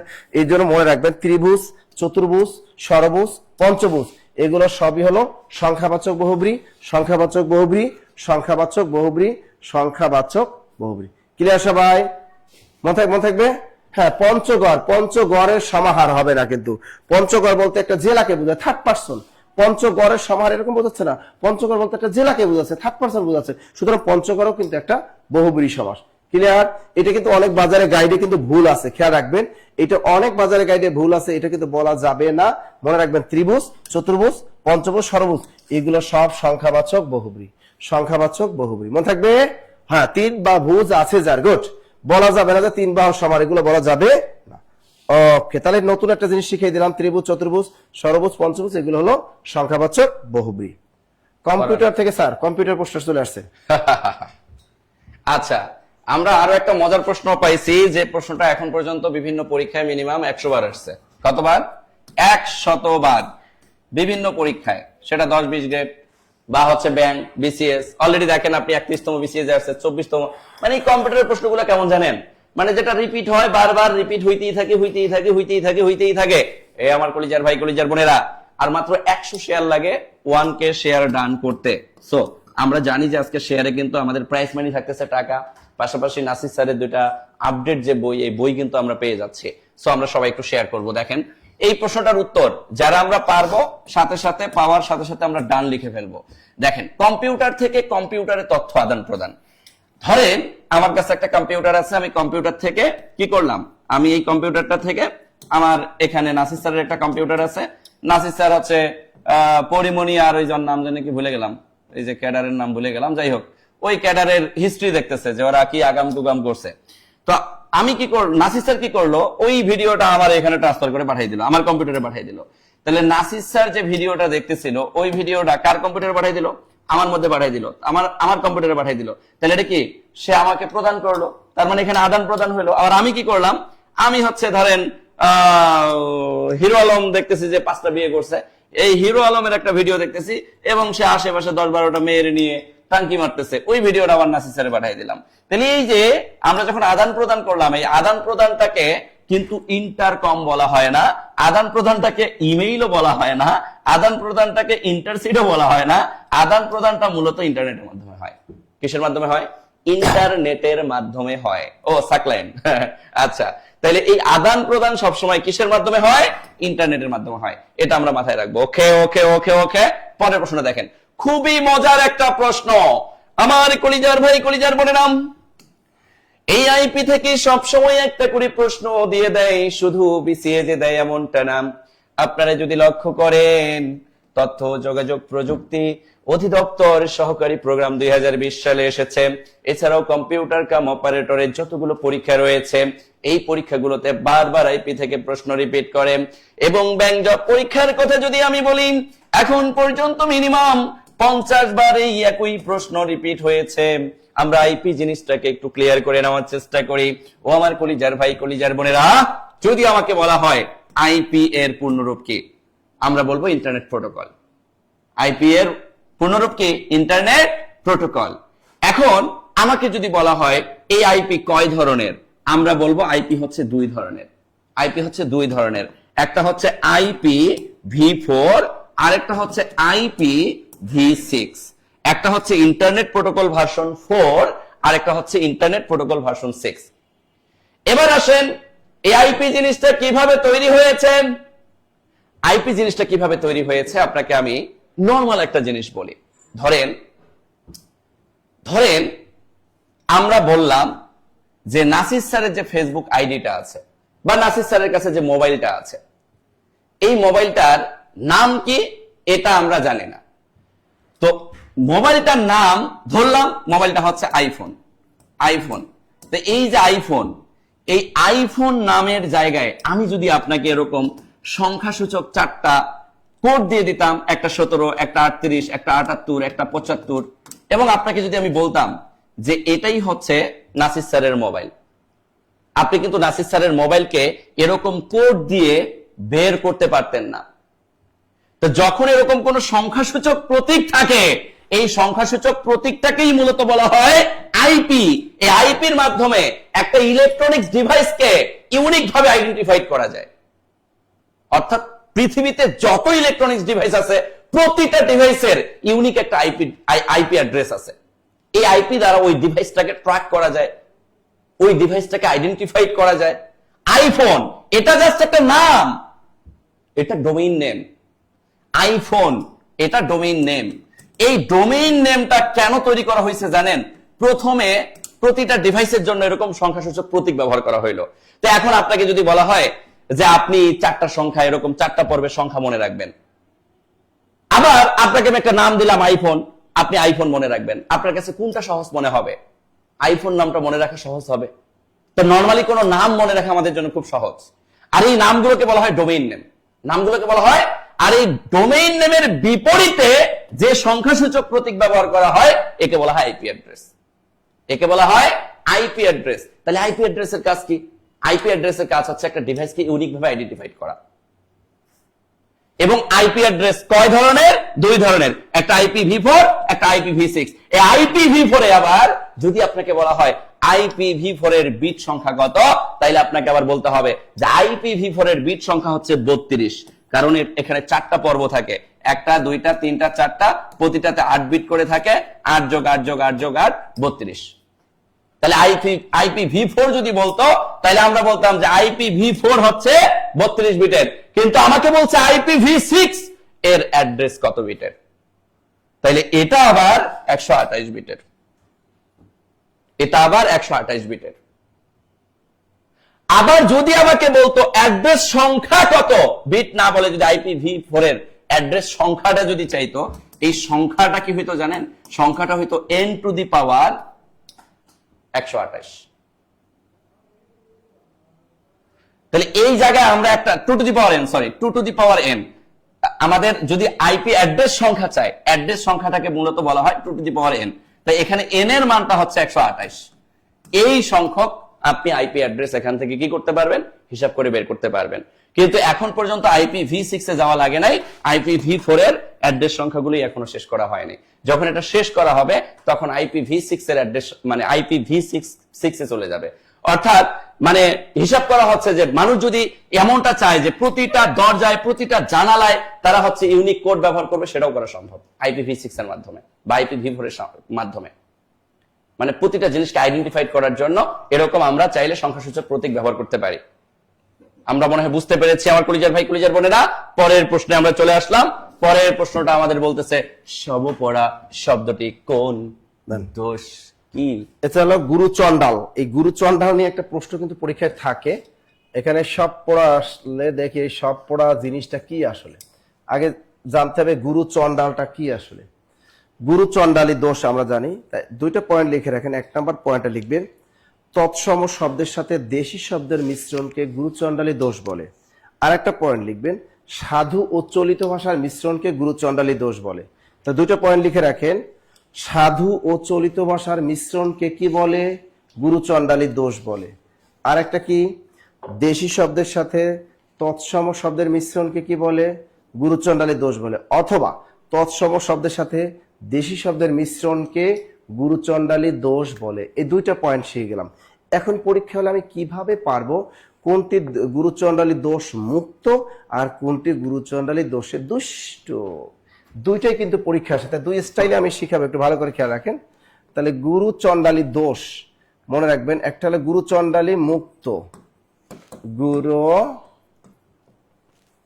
চন্ডালী মুক্ত এই একটা জিনিস আসে গুরু চন্ডালী মুক্ত। আর একটা পয়েন্ট আসে গুরু চন্ডালী দোষ। গুরু চন্ডালী দেখেন গুরু চন্ডালী দোষ অথবা দোষে দুষ্ট। তা এখন এই জিনিসগুলো আপনি পরীক্ষা হলে কেমনে পারবেন?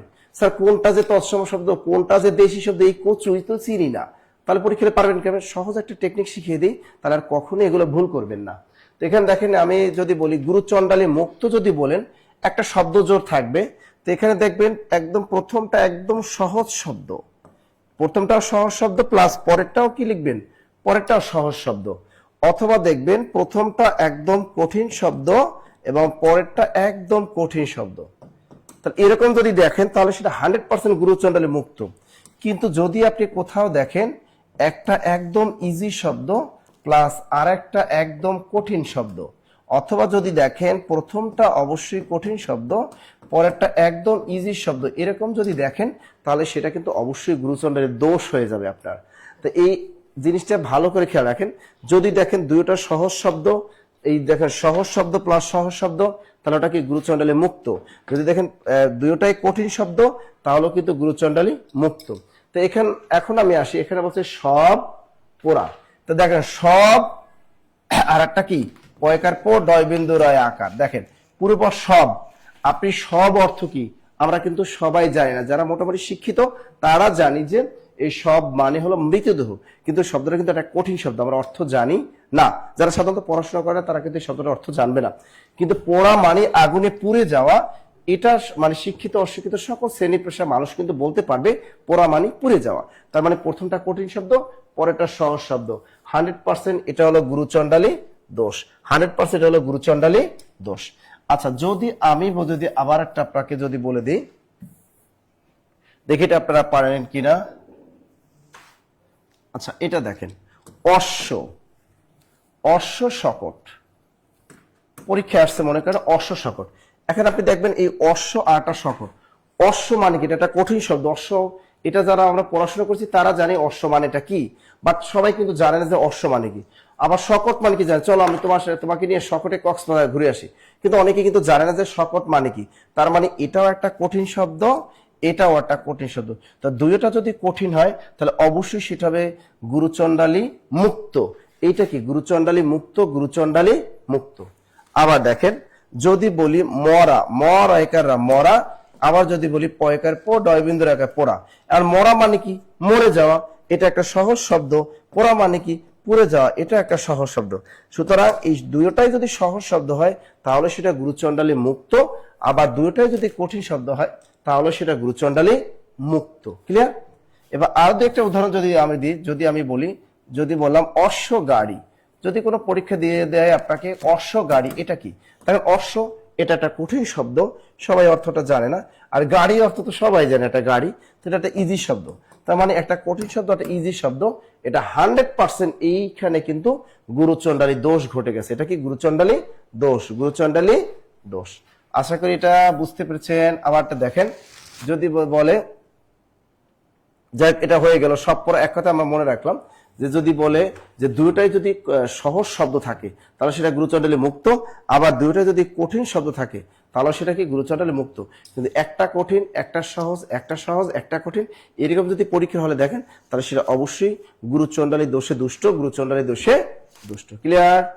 ওকে, এভাবে মনে রাখলে দেখবেন সহজ হবে। পরেরটা দেখি আমরা একটু কি আসতেছে।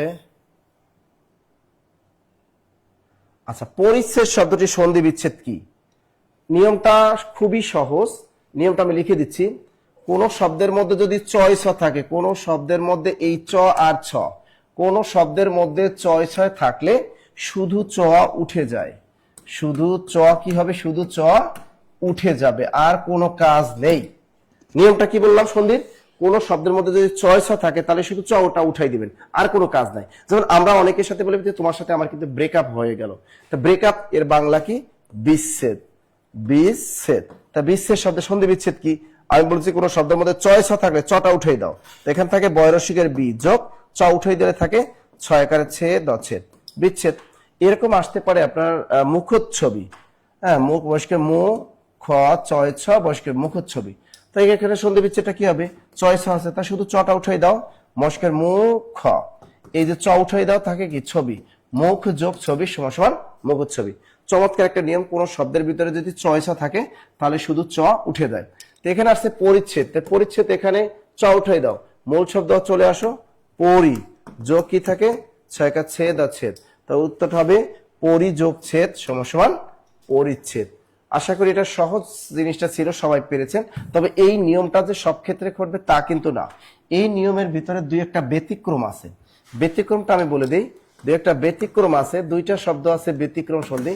যেমন তৎছবি, ত চয়স বসকেবি, তৎছবি, এটা কিন্তু সন্ধি বিচ্ছেদে ত দ, দ নিশ্চয় হর্ষ ছিল, ত যোগ ছবি। বাংলা একাডেমি আধুনিক বাংলা অভিধানে কিন্তু এভাবেই দেয়া আছে, কিছু কিছু বাজারে গাইড বইয়ে এটা এভাবে দেয়া আছে, ত খণ্ডতা ত যোগ ছবি। এটা কিন্তু ভুল, এটা কিন্তু ভুল। আসলে হবে ত দয় তৎযোগ ছবি, তৎছবি। আরেকটা আছে উচ্ছেদ, এটা কিন্তু ব্যতিক্রম, উচ্ছেদ। এর সন্ধি বিচ্ছেদ কি? এটা হবে রস্যু খণ্ডতা উত যোগ ছেদ, ছয়কা ছেদ অছেদ, উচ্ছেদ। তো এই দুইটা হলো ওই নিয়মের ব্যতিক্রম, একটা হলো তৎছবি আর একটা হলো উচ্ছেদ। তাহলে কোনো সন্ধি গঠিত শব্দের মধ্যে যদি চয়সা থাকে তাহলে শুধু চ উঠে যাবে, শুধু চ উঠে যাবে। ক্লিয়ার সবাই? ক্লিয়ার তো? ওকে, তো চমৎকার। আর ব্যতিক্রম কিন্তু এই দুইটা, এটা তদ যোগ ছবি, ভুলেও কিন্তু ত খণ্ডতা দিয়ে লিখবে না, এটা কিন্তু ভুল। এটা বাংলা একাডেমি অভিধানে কিন্তু এভাবেই দেয়া আছে। কোন বানানটি শুদ্ধ? দেখেন এই বানানটা, এই সরস্বতী বানানটা নিয়ে আমাদের অনেক বিপদ হয়। আর এটা হলো স্বায়ত্ত শাসন বানান। মনে রাখবেন স্বায়ত্ত শাসন বানানটা দন্তসা নিচে বফালা আকার অন্তস্তিয়া আই তয় ত, এখানে কিন্তু কোনো বফালা হবে না স্বায়ত্ত বানানে। হ্যাঁ, স্বায়ত্ত মানে প্রথম দন্তসা নিচে বফলা থাকবে, এই তয় ত নিচে কোনো বফলা থাকবে না। তা স্বায়ত্ত এর সাথে শুধু একটু শাসন যুক্ত করে দাও, এলো স্বায়ত্ত শাসন। এবার আসি সরস্বতী। সরস্বতী বানানে মনে রাখবেন প্রথম দন্তস্বর নিচে কোনো বফলা হবে না। তো দন্তস্ব র স্বর, কিন্তু দ্বিতীয় দন্তস্বর নিচে অবশ্যই একটা বফলা হবে। এই হলো আমাদের সরস্বতী বানানটা। খেয়াল রাখবেন, সরস্বতী বানানে প্রথম দন্তস্বর নিচে কোনো বফলা থাকবে না, বা দ্বিতীয় দন্তস্বর নিচে অবশ্যই একটা বফলা থাকবে। তাহলে এই হলো সরস্বতী বানানটা। আর স্বায়ত্তশাসন বানানে প্রথম দন্তস্বর নিচে বফলা থাকবে, কিন্তু পরে তয় তয় নিচে কোনো বফলা থাকবে না, থাকবে না, থাকবে না। কি রে সবাই? ওকে, তাহলে সরস্বতী বানান খ। সরস্বতী বানান কোনটা? খ খ খ। পরেরটা দেখে আমাদের কি আসতেছে, ওসার কম্পিউটার চলে আসছে। ও মাশাআল্লাহ, খুবই মজার একটা প্রশ্ন আসছে স্যার। হ্যাঁ হ্যাঁ, চমৎকার একটা প্রশ্ন আসছে কিন্তু। আচ্ছা দেখেন, 0-1 মানে 0 এবং 1, এই দুটি সংখ্যার প্রত্যেকটিকে কি বলা হয়? খুব মনোযোগ দিবেন কিন্তু। এই দুইটা সংখ্যা মূলত কখন কিভাবে ইনপুট করা হয়েছে তার আমি একটা উদাহরণ দেই। সর্বপ্রথম পৃথিবীতে মেশিন ভাষা আবিষ্কার করা হয়। কি ভাষা? মেশিন ভাষা। এই মেশিন ভাষায় সর্বপ্রথম কি করা হয়? এই 0 আর 1 এই দুটাকে ইনপুট করা হয়, এবং আপনারা যে 0 আর 1 দেখতেছেন, এই দুইটা আপনার চোখে মনে হচ্ছে সংখ্যা, কিন্তু মেশিন ভাষায় যখন এদেরকে ইনপুট করা হয়, এদেরকে কিন্তু ইনপুট করা হয় বিট আকারে। কি আকারে? বিট আকারে। এবং মজার আরেকটা জিনিস শেখাই দিই, আপনাকে অনেক সময় বলতে পারে প্রথম প্রজন্মের ভাষার নাম কি, দ্বিতীয় প্রজন্মের ভাষার নাম কি, তৃতীয় প্রজন্মের ভাষার নাম কি, চতুর্থ প্রজন্মের ভাষার নাম কি? কলিজার ভাই কলিজার বোনেরা, দেখেন এই প্রজন্মের ভাষাগুলো মনে রাখার একটা টেকনিক আপনাদেরকে বলে দেই। তার আগে সবাইকে রিকোয়েস্ট করব, ক্লাসটার মধ্যে রিঅ্যাকশন ইউজ করতে হবে, শেয়ার করতে হবে, এবং বন্ধু বান্ধব শুভাকাঙ্ক্ষীদেরকে মেনশন করতে হবে। মেনশন করলে কিন্তু আমরা বই পাচ্ছি, টাকা পাচ্ছি। সো আমরা একটু শেয়ার মেনশন করব। দেখেন, মনে রাখবেন কিভাবে? মনে রাখবেন বিড়ালের ডাক। কি মনে রাখবেন? বিড়ালের ডাক। এই বিড়ালের ডাকের মেয়ে আও, এই বিড়ালের ডাকের মেয়াও থেকে কি মনে রাখবেন? এই মেয়ে থেকে মনে রাখবেন মেশিন ভাষা। এই মেশিন ভাষাটা হচ্ছে প্রথম প্রজন্মের ভাষা। এ থেকে মনে রাখবেন অ্যাসেম্বলি ভাষা। এই অ্যাসেম্বলি ভাষাটা হচ্ছে দ্বিতীয় প্রজন্মের ভাষা। উ থেকে মনে রাখবেন উচ্চতর ভাষা। এই উচ্চতর ভাষাটা হচ্ছে তৃতীয় প্রজন্মের ভাষা। আর উচ্চতরের উপরে আরেকটা ভাষা আছে, সেটা হচ্ছে সামনে শুধু অতি লাগাইতে হয়, অতি উচ্চতর ভাষা। অতি উচ্চতর ভাষা। তাহলে আপনাকে যদি এখন প্রশ্ন করা হয় যে দ্বিতীয় প্রজন্মের ভাষার নাম কি, আপনি বলবেন অ্যাসেম্বলি ভাষা। আপনাকে যদি প্রশ্ন করা হয় প্রথম প্রজন্মের ভাষার নাম কি, আপনি বলবেন মেশিন ভাষা। আপনাকে যদি বলা হয় তৃতীয় প্রজন্মের ভাষার নাম কি, তাহলে আপনি বলবেন উচ্চতর ভাষা। ও আমার কলিজার ভাই কলিজার বোনেরা, যখন পৃথিবীতে মেশিন ভাষা আবিষ্কার করা হয়, এই মেশিনের মধ্যে সর্বপ্রথম 0 আর 1 কে ইনপুট করা হয়। এই 0 আর 1 কে কোন সংখ্যা হিসাবে ইনপুট করা হয় না, 0 আর 1 কে বিট হিসাবে ইনপুট করা হয়। এবং আপনাকে যদি কখনো প্রশ্ন করে যে বাইনারিতে 0 এবং 1 কে কি বলা হয়, তখনও আপনি 0 আর 1 কে কোন সংখ্যা বলতে পারবেন না। এই বাইনারিতেও 0 এবং 1 হচ্ছে এক একটা বিট। কিন্তু বাইনারি বাদে সকল জায়গায় 0 এবং 1 এগুলো কিন্তু এক একটা অঙ্ক। এগুলো এক একটা অঙ্ক। তাহলে মনে রাখবো, বাইনারিতে 0 1 কে কি বলা হয়? বিট বলা হয়। 0 এবং 1 এই দুটি সংখ্যার প্রত্যেকটিকে কি বলা হয়? এই দুটো সংখ্যার প্রত্যেকটিকে বিট বলা হয়। তাহলে এই জায়গায় এই কনফিউশন কিন্তু তৈরি করা যাবে না। Clear clear clear clear clear clear clear clear clear clear হ্যাঁ, কম্পিউটারে সব তথ্য লেখা, ছবি বা সব নির্দেশনা বলি সব হয় 0 এবং 1 এ। এক্স্যাক্টলি। এই যে আপনারা যে কম্পিউটারে হিসাব করেন না, সব ভুলভাল হিসাব করেন। ভুলভাল বলতে মানে কি? কম্পিউটার ইলেকট্রনিক্স ডিভাইস 0 আর 1 ব্যতীত কিছুই চেনে না। আপনি আপনার যে কম্পিউটার আছে না, মানে আপনার যে কি বলে ক্যালকুলেটর আছে না, ক্যালকুলেটরটাকে এইভাবে কাজ করে দেখবেন, 0 আর 1 ছাড়া আর কোনো ডিজিট দেখবেন না। তার মানে ক্যালকুলেটরটাও আপনাকে যে হিসাব দিচ্ছে 0 আর 1 এর মাধ্যমে হিসাব দিচ্ছে। এই যে আপনি একটা সুইচ অন করতেছেন, অফ করতেছেন না, সেটার মধ্যেও 0 আর 1 এর ভূমিকা রয়েছে। কেন? আপনি যখন সুইচটা অফ করতেছেন তখন হচ্ছে তার মান 0, আপনি যখন অন করতেছেন তখন তার মান হচ্ছে 1। তার মানে সুইচ অন অফ, পৃথিবীর কোনো কিছু সচল মানে 1, অচল মানে 0। তার মানে পুরো পৃথিবীর সবকিছু নিয়ন্ত্রণ হয় এই 0 আর 1 বিটের মাধ্যমে। 0 আর 1 এই বিটের মাধ্যমে। কারণ পৃথিবীতে সর্বপ্রথম মেশিন ভাষা আবিষ্কারের সময়ই এই 0 আর 1 কে ইনপুট হিসেবে দেওয়া হয়। Clear clear clear clear clear clear clear clear clear clear মাশাআল্লাহ, আশা করছি সবাই ক্লিয়ার ক্লিয়ার। ওকে, পরের প্রশ্নটা আমরা দেখি। আমার কলিজার ভাই কলিজার বোনেরা, খুবই সিম্পল এবং খুবই গর্জিয়াস টাইপের একটা প্রশ্ন এসেছে। প্রশ্নে আমাকে বলা হচ্ছে কম্পিউটারের মূল মেমরি তৈরি করা হয় কি দিয়ে? কম্পিউটারের মূল মেমরি অনেকবার আসছে স্যার, হ্যাঁ অনেকবার আসে। অনেকবার মানে কি? এটা 35তম বিসিএস এ তো আসছেই, এটা কিন্তু বিজ্ঞানের প্রশ্ন হিসেবেও আসে। মানে এটা নট কম্পিউটার, এটা কম্পিউটারের পাশাপাশি বিজ্ঞানের প্রশ্ন হিসেবেও আসে। কারণ আপনি যখন কম্পিউটারের মূল মেমোরিটা তৈরি করবেন, এই মূল মেমোরি কি দিয়ে তৈরি করা হয়? অ্যালুমিনিয়াম দিয়ে, সিলিকন দিয়ে, প্লাস্টিক দিয়ে, না কোনটি দিয়েই নয়? এই কোনটি দিয়ে? এটার উত্তর আপনারা একটু দ্রুত দিবেন। মাশাআল্লাহ, এটার উত্তর আমরা সবাই পারতেছি। সবাই একটু ঘন ঘন কমেন্ট করবেন, কারণ যত কমেন্ট করবেন তত ভালো। কথা কি বুঝতে পারছি? তাহলে এই জায়গায় মাথায় রাখবেন, অ্যালুমিনিয়াম, প্লাস্টিক কোনটি নয়, একটাও নয়। এখানে আসলে বেসিক্যালি সিলিকন দিয়ে আমাদের কি করা হয়? কম্পিউটারের মূল মেমোরিটা তৈরি করা হয় কি দিয়ে? সিলিকন দিয়ে, সিলিকন দিয়ে, সিলিকন দিয়ে। সো আমরা নেক্সট কোশ্চেনে চলে যাব। নেক্সট কোশ্চেনটা মনে হয় আমাদের শুদ্ধ বানান চলে এসেছে। আমাদের নাসির স্যারের প্রশ্ন। নাসির স্যার কোথায়? শুধু চা খেলে হবে? বলেন এটার উত্তর কি হবে? কোনটি শুদ্ধ বানান? দ্বন্দ্ব, দ্বন্দ্ব। ওরে বাবা, আজকে মারামারি লাগছে, সব খালি দ্বন্দ্ব। না, এই দ্বন্দ্ব বানানটা বাঙালি দ্বন্দ্ব বানানটা ভুল করে আর পরীক্ষা বানানটা পারে না। মানে আমি যখনই ক্লাস নিতে পরীক্ষা দেয়, পরীক্ষা বানান পারে না। এই পরীক্ষা বানানটাও বাঙালি পারে না। এই বানানটা পরীক্ষা বানান যারা চাকরি দেয়, আমি জানি চাকরি 60% বাঙালি চাকরিজীবী আছে যারা চাকরি পরীক্ষা দেয়, তারা পরীক্ষা বানানটা পারে না। ওরা কেউ পরীক্ষা বানান এভাবে লেখে, কেউ পরীক্ষা বানানটা এভাবে লেখে। এই জন্য বললাম যে বাঙালি তো এদের পরীক্ষা দিবে, পরীক্ষা পাশ করবে কেমনি? পরীক্ষা বানানিতে পারে না। কারণ আমরা জানি রস্বইকার কিংবা দীর্ঘইকারের পর রস্বইকার কিংবা দীর্ঘইকার থাকলে উভয় মিলে কি হয়? কি তোমার ওইটা আমার নিতেছি। তাহলে রস্বইকার কিংবা দীর্ঘইকারের পর রস্বইকার কিংবা দীর্ঘইকার থাকলে উভয় মিলে দীর্ঘইকার হয়। তো এখানে পরীক্ষা বানানে এখানে পরিবানা দীর্ঘইকার থাকুক, বাট এখানে বাস্তবে পরিবানা রস্বইকার হয়ে যাবে।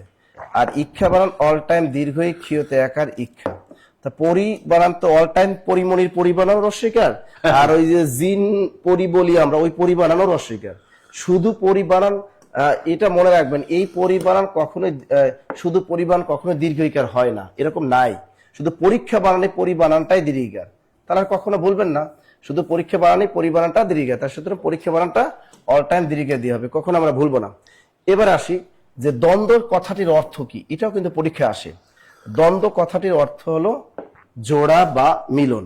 এই দ্বন্দ্ব বানানটা আসে মনে রাখবেন, এই একটা দ এর পাশা একটা ব মারবেন, আবার আর একটা দ লিখবেন, এর পাশা একটা ব মারবেন। মনে রাখবেন এই দ্বন্দ্ব বানানে এই দয়ের পাশায় ব, এর দয়ের পাশায় ব, দুইটা ব থাকবে। আর এই দ্বন্দ্ব কথাটির অর্থ হলো জোড়া, জোড়া লাগাই দেওয়া। এই দ্বন্দ্ব শব্দের অর্থ জোড়া বা মিলন, জোড়া বা মিলন, মনে থাকবে? ওকে, তো দ্বন্দ্ব বানানটা মানে দুইটা দয়ের নিচে বফলা থাকবে, এটা সবসময় মাথা রাখবেন। এই জিনিসটা কিন্তু অনেক ভুল করেন। মুমুক্ষ বানানটা দেখেন, ময়রস্যকারে মো, ময়রস্যকারে মো, এই যে দেখেন ক্ষিয়তে রস্যকার, সবগুলা রস্যকার, এটা হলো মুমুক্ষ বানান। আটা বানান দেখেন, মুহুর মুহ বানান, মস্কের মো, হয় রস্যকার হু, ময়রে রস্যকার, হয় রস্যকার হু। মুহুর মুহ বানান, এটা রস্যকার, এটা রস্য, এটা রস্য, সব রস্যকার, শুধু ময়ের উপরে একটা রেপ। বানানগুলা খেয়াল রাখবেন। এবার দেখেন চক্ষুষ্মান বানান, চ ক্ষিয়তে রস্যকার, মূর্ধন্য নিচে মফলা আকার, দন্ত না কিন্তু, এলো চক্ষুষ্মান। এবার ন্যূনতম বানানটা দেখুন, নয় দীর্ঘ নু, এরপরে জফলা, এরপর ন, এরপর ত ম, ন্যূনতম। এবার দেখো নির্নিমেষ বানানটা, নস্কের নি, আবার দন্ত নয় রস্যিকার নি নি, ময়কার মে, মূর্ধন্য। নির্নিমেষ বানানের সবগুলোই কিন্তু দন্ত ন। এই বানানগুলা কিন্তু আসে নির্নিমেষ বানানটা। ন্যূনতম বানানটা প্রচুর পরিমাণ আসে, নয় দিকে নু, তারপর জফলা। এবার দেখেন আদ্যাক্ষর বানানটা, সরেয়া, এবার দয় জফালায় আকার, এটা প্রাইমারি পরীক্ষা এসেছিল, এলো আদ্যাক্ষর। আদ্যাক্ষর বানানে অবশ্যই দয় জফালায় আকার। আর একটা বানান খুব বেশি আসে, এত দ্বারা, স্বরে ত, এই দ কিন্তু দুইটা, নিচে বফলায় আকার, রয়কারা, এত দ্বারা। মনে রাখবেন এত দ্বারা বানানের দ দুইটা, নিচে বফলা। আর একটা বানান কম্বচার, এবার প্রথম ময়রস্যকার মো, মাঝখানে ময় দীর্ঘকার, আর শেষে মূর্ধন্য ষ রেপ, শেষে রস্যকার, উভয় পাশে রস্যকার, মাঝখানে দীর্ঘকার আর মূর্ধন্য ষ উপর রেপ, এটাকে বলে মুমূর্ষু। কি বলে? মুমূর্ষু। লিখছেন সবাই? গুড। এই যে দেখ মোহাম্মদ আজাদ হোসেন, আপনার ন্যূনতম বানানটা কিন্তু ভুল হয়ে গেছে, এই ভুল করা যাবে না। এই আপনারা চা খাবেন? ঢেলে এই দেই? একটু দিব, চা খাবেন? তাহলে আমরা কি শিখলাম? মুমুক্ষু বানানটা সব রস্যকার, তারপর মুহুর্মুহু বানান সব রস্যকার, মুমূর্ষু বানানটা প্রথম রস্যকার, শেষে রস্যকার, মাঝখানে দীর্ঘকার। এত দ্বারা বানানটা খেয়াল রাখবেন, দুইটা দ আর নিচে বফলা। দ্বন্দ্ব বানানে দুইটা ব থাকবে, চক্ষুষ্মান বানানে এর শেষে দন্ত না থাকবে, ন্যূনতম বানানে প্রথমে জফলা তারপর দন্ত না, নির্নিমেষ বানানে সবই দন্ত না, সবই দন্ত না। ক্লিয়ার সবাই?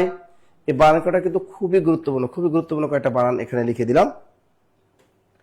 প্রেম শব্দটিতে কয়টি অক্ষর আছে? আমরা কিন্তু এই যে প্রেম, এটা কিন্তু পররাষ্ট্র মন্ত্রণালয় এইটা আসছে 2021 সালে অফিস সহায়ক নিয়োগ পরীক্ষা আসছে যে প্রেম শব্দটিতে কয়টি অক্ষর আছে। বের করেন তো, প্রেম শব্দটিতে কয়টি অক্ষর আছে? বের করতে পারবেন? না খাবা না তুমি? আচ্ছা, প্রেম শব্দটিতে কয়টি অক্ষর আছে বলেন তো? এই প্রেম শব্দটিতে কয়টি অক্ষর আছে? এই অক্ষরগুলো কিন্তু এর আগের ক্লাসে আমি দেখিয়েছিলাম যে আমরা কি করব, আমরা জাস্ট বাংলিশ করে দিব, বাংলিশ করব। প্রেম, আপনি প্রেম শব্দটাকে এরকম মানে ভেঙে ফেলবেন, এরকম লিখবেন পি আর ই এম। এই যে দেখেন এর ভিতরে একটা ভাওয়াল কিন্তু চলে আসছে। তা কোনো একটা শব্দের ভিতরে যতগুলো ভাওয়াল পাবেন ততগুলোই হলো অক্ষর। যদি পাশাপাশি দুইটা ভাওয়াল থাকে তাহলে একটা ধরবেন। যেমন যদি বলি ভাই শব্দে কয়টি অক্ষর আছে, আপনি লিখতে পারেন বি এইচ এ আই, ভাই, এই পাশাপাশি দুইটা ভাওয়াল আছে, অথবা ভি এ আই, পাশাপাশি দুইটা ভাওয়াল থাকলে আপনি একটা ধরবেন। সুতরাং ভাই শব্দে অক্ষর আছে একটা। যদি পরীক্ষা আসে বোন শব্দে কয়টি অক্ষর আছে, তা এভাবে লিখবেন বি ও এন, এই যে একটা ভাওয়াল আছে, সুতরাং বোন শব্দে একটা। প্রেম শব্দে একটা ভাওয়াল আছে, সুতরাং প্রেম শব্দে অক্ষর আছে কয়টা? একটা, একটা, একটা, একটা। প্রেম শব্দে আবার দুইটা লিখলা কা? প্রেম একটা না, ভাওয়াল যে কটা ওই কটাই। প্রেম একটাই করো, দুইটা হ্যাঁ, দিয়ে করার প্রেম দরকার দুইটা নাই। করো কেন? যারা দুইটা প্রেমের অভ্যাস আছে ওরা কিন্তু খারাপ। তবে যে এইরকম না, অনেক সময় কঠিন শব্দ দেয়, বড়তা দেয়, যেমন সমাবর্তন, এই শব্দে কয়টি অক্ষর আছে? হ্যাঁ, তো এটা কিভাবে বের করবেন? এই যে এস এস এম এ মা সমা বি ও আর বর তি ও এন তন, সমাবর্তন। ভাওয়াল কয়টা? একটা, দুইটা, তিনটা, চারটা। সুতরাং সমাবর্তন শব্দে অক্ষর আছে চারটা। পারবেন না এগুলো? পারবেন? এগুলো পারবেন? আমি একটা শব্দ দিই, কঠিন একটা শব্দ আপনাদেরকে দিই, এই কঠিন শব্দটা আপনি যদি পারেন তাহলে আপনি হিরো। যেমন আমি যদি একটা সহজ একটা শব্দ দিই, কষকে কি আসে? কিং, কর্তব্য, বিমূঢ়। বলেন তো এই শব্দটিতে কয়টা অক্ষর আছে? বলেন, এই শব্দটিতে কয়টি অক্ষর আছে? যে পারবেন তাকে চা খাওয়াবো, টেনশন নিও না। এই শব্দটিতে কয়টি অক্ষর আছে? পারলেই তোমাকে একটা টস টসে দুধের চা খাওয়াবো। দ্রুত বলো, একদম কোনো লাল চা হবে না, কোনো লাল চা খাওয়াবো না, একদম টস টসে দুধের চা খাওয়াবো, কোনো লাল চা খাওয়াবো না। দেখি কে কে পারেন, কে কি পারেন দেখি। প্রেম শিখাই দিলাম তো, প্রেম পারলেন। এই কিং, কর্তব্য, এই কঠিন শব্দটা যদি কয়টা অক্ষর আছে এর ভিতরে যদি বের করতে পারেন তাহলে আপনি প্রেম এমনিই পারবেন, তাহলে প্রেম এমনিতেই পারবেন। দ্রুত বলেন। আচ্ছা, আমাদের দেখি দেখি চারটা কয় স্যার, আমাদের চারটা দেখি। সামিয়া লিখছে স্যার চারটা, ছয়টি। নিজুম লিখছে ছয়টি। রাজিয়া সুলতানা লিখছে ছয়টি। দেখি দেখি এই শব্দটা পারলে পরীক্ষায় যত আসুক পারবা। দেখি দেখি দেখি দেখি দেখি দেখি, আমার কোনো অভ্যাস নাই। চারটা। আচ্ছা, আমি দেখতেছি। এই যে দেখেন, K I N G, king, K O R কর, তিয় বিতপ, বিয়ব, কর্তব্য, বিআইবি, এম ইউ আর মূর, কিং, কর্তব্য, বিমূর। ভাল কয়টা? একটা, দুইটা, তিনটা, চারটা, পাঁচটা, ছয়টা। সুতরাং যার যার ছয়টা হলো তারই কারেক্ট। তাহলে কিং, কর্তব্য, বিমূর শব্দে অক্ষর আছে ছয়টা, ছয়টা, ছয়টা, ছয়টা। তা যারা যারা পারছেন তারা আমাকে নক দিয়ে তাদেরকে আমি খাওয়াবো, টেনশন নিও না। এবার দেখো, বাগধারা ব্যাকরণে কোন অংশে আলোচিত হয়? আমরা যদি বাংলা ব্যাকরণে আলোচ্য বিষয় চারটি, ধ্বনিতত্ত্ব, রূপতত্ত্ব, বাক্যতত্ত্ব, অর্থতত্ত্ব। তা এই 4 নম্বরের শেষেই আছে অর্থতত্ত্ব। এর আরেকটা বাগর্থ তত্ত্ব, এর আরেকটা বাগর্থ তত্ত্ব। তা অর্থতত্ত্ব বা বাগর্থ তত্ত্ব এটাকে ইংরেজিতে বলে সেমান্টিক্স। এটা কি বলে? সেমান্টিক্স। তো অর্থতত্ত্বে কি কি বিষয় আলোচিত হয়? প্রতি, বিপরীত, বাগধারা। তিনটা বিষয় মনে রাখবা। প্রতি, বিপরীত, বাগধারা। প্রতি, বিপরীত, বাগধারা। তা প্রতি দিয়ে মনে রাখবা প্রতিশব্দ। প্রতি দিয়ে মনে রাখবা প্রতিশব্দ। বিপরীত দিয়ে মনে রাখবেন বিপরীত শব্দ। বিপরীত শব্দ। আর বাগধারা দিয়ে মনে রাখবেন বাগধারা। তাহলে পরীক্ষায় যদি আসে যে অর্থতত্ত্বে কি কি বিষয় আলোচিত হয়, মনে রাখবেন প্রতি, বিপরীত, বাগধারা। প্রতি, বিপরীত, বাগধারা। তাই প্রতিশব্দ ব্যাকরণে কোন অংশে আলোচিত হয়? অর্থতত্ত্ব। বিপরীত শব্দ ব্যাকরণে কোন অংশে আলোচিত হয়? অর্থতত্ত্বে। বাগধারা ব্যাকরণে কোন অংশে আলোচিত হয়? অর্থতত্ত্ব, অর্থতত্ত্ব, অর্থতত্ত্ব। ক্লিয়ার সবাই? Clear clear clear clear clear okay. এটা অনেকে তোমরা বাক্যতত্ত্ব ঠিক দেয়, এটা বাজারে গাইডে ভুল। কিছু কিছু বাজারে গাইডে আমি দেখেছি এটা বাগধারা দিয়ে রেখেছে বাক্যতত্ত্ব, এটা সম্পূর্ণ ভুল, সম্পূর্ণ ভুল। আপনি নবম দশম শ্রেণী নতুন, এটা 2021 সালে চেঞ্জ হয়ে গেছে। 2021 সালে চেঞ্জ হয়ে গেছে। এটা 100% অর্থতত্ত্ব, অর্থতত্ত্ব, অর্থতত্ত্ব। অনেকে যারা বাগধারা বলছেন তাদেরটা হয়নি, হয়নি, হয়নি। আপনার দৌড় শেষ। দেখেন কলিজার ভাই, কলিজার বোনেরা, একটা মজার প্রশ্ন এসেছে। 41তম বিসিএস যে আছে, এছাড়া আর অনেকগুলো জব পরীক্ষায় আছে। আপনাদের একটা মজার বুদ্ধি বলি, শোনেন। যখনই আপনাকে একের কমপ্লিমেন্ট বা একের পরিপূরক বের করতে বলবে, এই কমপ্লিমেন্টের বাংলা হচ্ছে পরিপূরক, মানে ওয়ান্স কমপ্লিমেন্ট। One's complement. এই ওয়ান্স কমপ্লিমেন্ট বা একের পরিপূরক জিনিসটা হচ্ছে যে যা দেওয়া থাকবে তার বিপরীত করে দিবেন, অ্যান্সার চলে আসবে। তাইলে আপনি যদি এই জায়গায় আছে 100, আপনি কি করবেন? যতগুলো শূন্য থাকবে শূন্যগুলোকে 1 করে দিবেন, শূন্যগুলোকে কি করবেন? 1 করে দিবেন, আর 1টাকে 0 করে দিবেন। এটাই হচ্ছে ওয়ান্স কমপ্লিমেন্ট। একের পরিপূরক মানেই হচ্ছে জাস্ট বিপরীত। Just k? বিপরীত। আমি কি কথা বুঝাইতে পারছি? তাহলে এই জায়গায় 100 এর একের পরিপূরক, তাহলে এটার উত্তর কি হবে? উত্তর হবে মিস্টার গ, 011। 011। তাহলে একই ধাঁচ মেনটেন করি। আমরা পরের প্রশ্নটার উত্তর একটু নিজে নিজে দেওয়ার চেষ্টা করি। আমার কলিজার ভাই, কলিজার বোনেরা, বলেন এই প্রশ্নের উত্তরটা কি হবে? এখানে 10101111 এর ওয়ান্স কমপ্লিমেন্ট কোনটি? 38তম বিসিএস। পরিপূরক থেকে প্রশ্ন বিসিএস কখনো মিস করে না। বিসিএস মানে প্রাইমারি নিবন্ধন একটু কম আসে, কিন্তু বিসিএস বলি আমরা, ব্যাংক জব বলি, এগুলোতে প্রচুর পরিমাণে রিপিট হয়। তাহলে এবার এটাকে জাস্ট কি করবেন? বিপরীত করে দিবেন। তাইলে শেষে কয়টা 1 হবে? 4টা 1। জিরোটা কি হয়ে যাবে? সরি, শেষে 4টা 0 হবে, 4টা 0 হবে, 4টা 1 আছে। জিরোটা হয়ে যাবে 1, 1টা হয়ে যাবে 0, জিরোটা হয়ে যাবে 1, 1টা হয়ে যাবে 0। তাহলে এই জিনিসটা কোথায় আছে সেটাই হবে আমাদের সঠিক উত্তর। আমরা দেখতেছি 010, এরপর ট্রিপল 4টা 0, তার মানে মিলে গেছে মিস্টার গ। তাইলে উত্তর হবে গরু। এই উত্তর কোনটা? গরু, গরু, গরু, গরু। Clear clear clear clear clear clear clear clear clear clear. তাহলে আমরা এই জায়গায় যখনই আমাকে ওয়ান্স কমপ্লিমেন্ট বলবে, ওয়ান্স কমপ্লিমেন্ট মানেই হচ্ছে একের পরিপূরক। এই একের পরিপূরক যখনই আমাকে বের করতে বলবে, তখন জাস্ট আমরা মানটাকে বিপরীত করে দেব। 0 হয়ে যাবে 1, 1 হয়ে যাবে 0, 0 হয়ে যাবে 1, 1 হয়ে যাবে 0। জাস্ট এতটুকু কাজ। Clear clear clear clear? কঠিন ছিল না? সো আমার কলিজার ভাই, কলিজার বোনেরা, এবার আমরা চলে যাব আমার হাতে কিন্তু পুরস্কারের নাম চলে আসছে। তার আগে আমি সময় নিব মাত্র 1 মিনিট। শোনেন, যদি কোনো স্টুডেন্ট আমাদের 3টা শর্ত মানতে পারে, এই 3টা শর্ত মানতে পারলে এই সমাজ সেবার আমাদের একটা নতুন কোর্স আছে। এই কোর্সে আমরা আপনাদেরকে বইয়ের দামে কোর্স করার সুযোগ করে দেব, বা সামর্থ্য অনুযায়ী ভর্তি হওয়ার সুযোগ করে দেব। কিন্তু শর্ত হচ্ছে মিনিমাম 6 ঘন্টা পড়াশোনা করতে হবে, রুটিন মেনে পরীক্ষা দিতে হবে, রুটিন মেনে পরীক্ষা দিতে হবে, পরীক্ষা ক্লাস করতে হবে, এবং আমাদের দেওয়া ডেইলি রুটিন মেনটেন করতে হবে। এই 3টা শর্ত যদি মানতে পারেন, তাইলেই হচ্ছে আপনাদেরকে এই সুযোগটা দেওয়া হবে।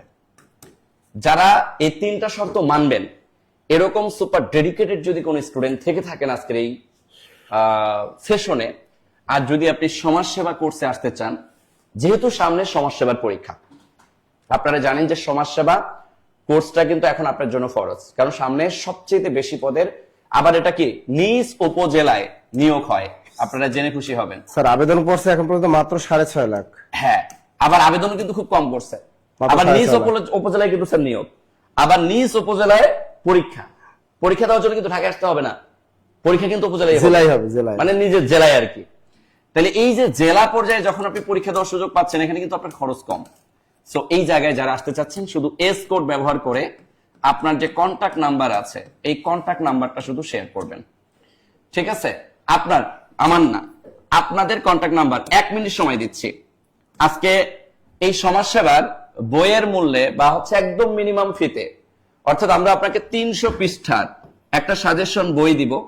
এই সাজেশন বইটা আপনি শেষ করবেন, এখান থেকেই 95% প্রশ্ন কমন পাবেন। শেষ, খেল খতম। এই জায়গায় আপনারা যে কাজটা করবেন, 1 মিনিট সময় দিচ্ছি। আজকে আমরা টোটাল 30 জন স্টুডেন্টকে এই সমাজ সেবার জন্য সুযোগ দেব, অনলি ফর 30 জন স্টুডেন্ট। এই 30 জন স্টুডেন্ট শুধুমাত্র এস কোড ব্যবহার করে নাম্বার শেয়ার করব, অনলি এস কোড ব্যবহার করে নাম্বার শেয়ার করব যারা সমস্যায় পরীক্ষা দিব।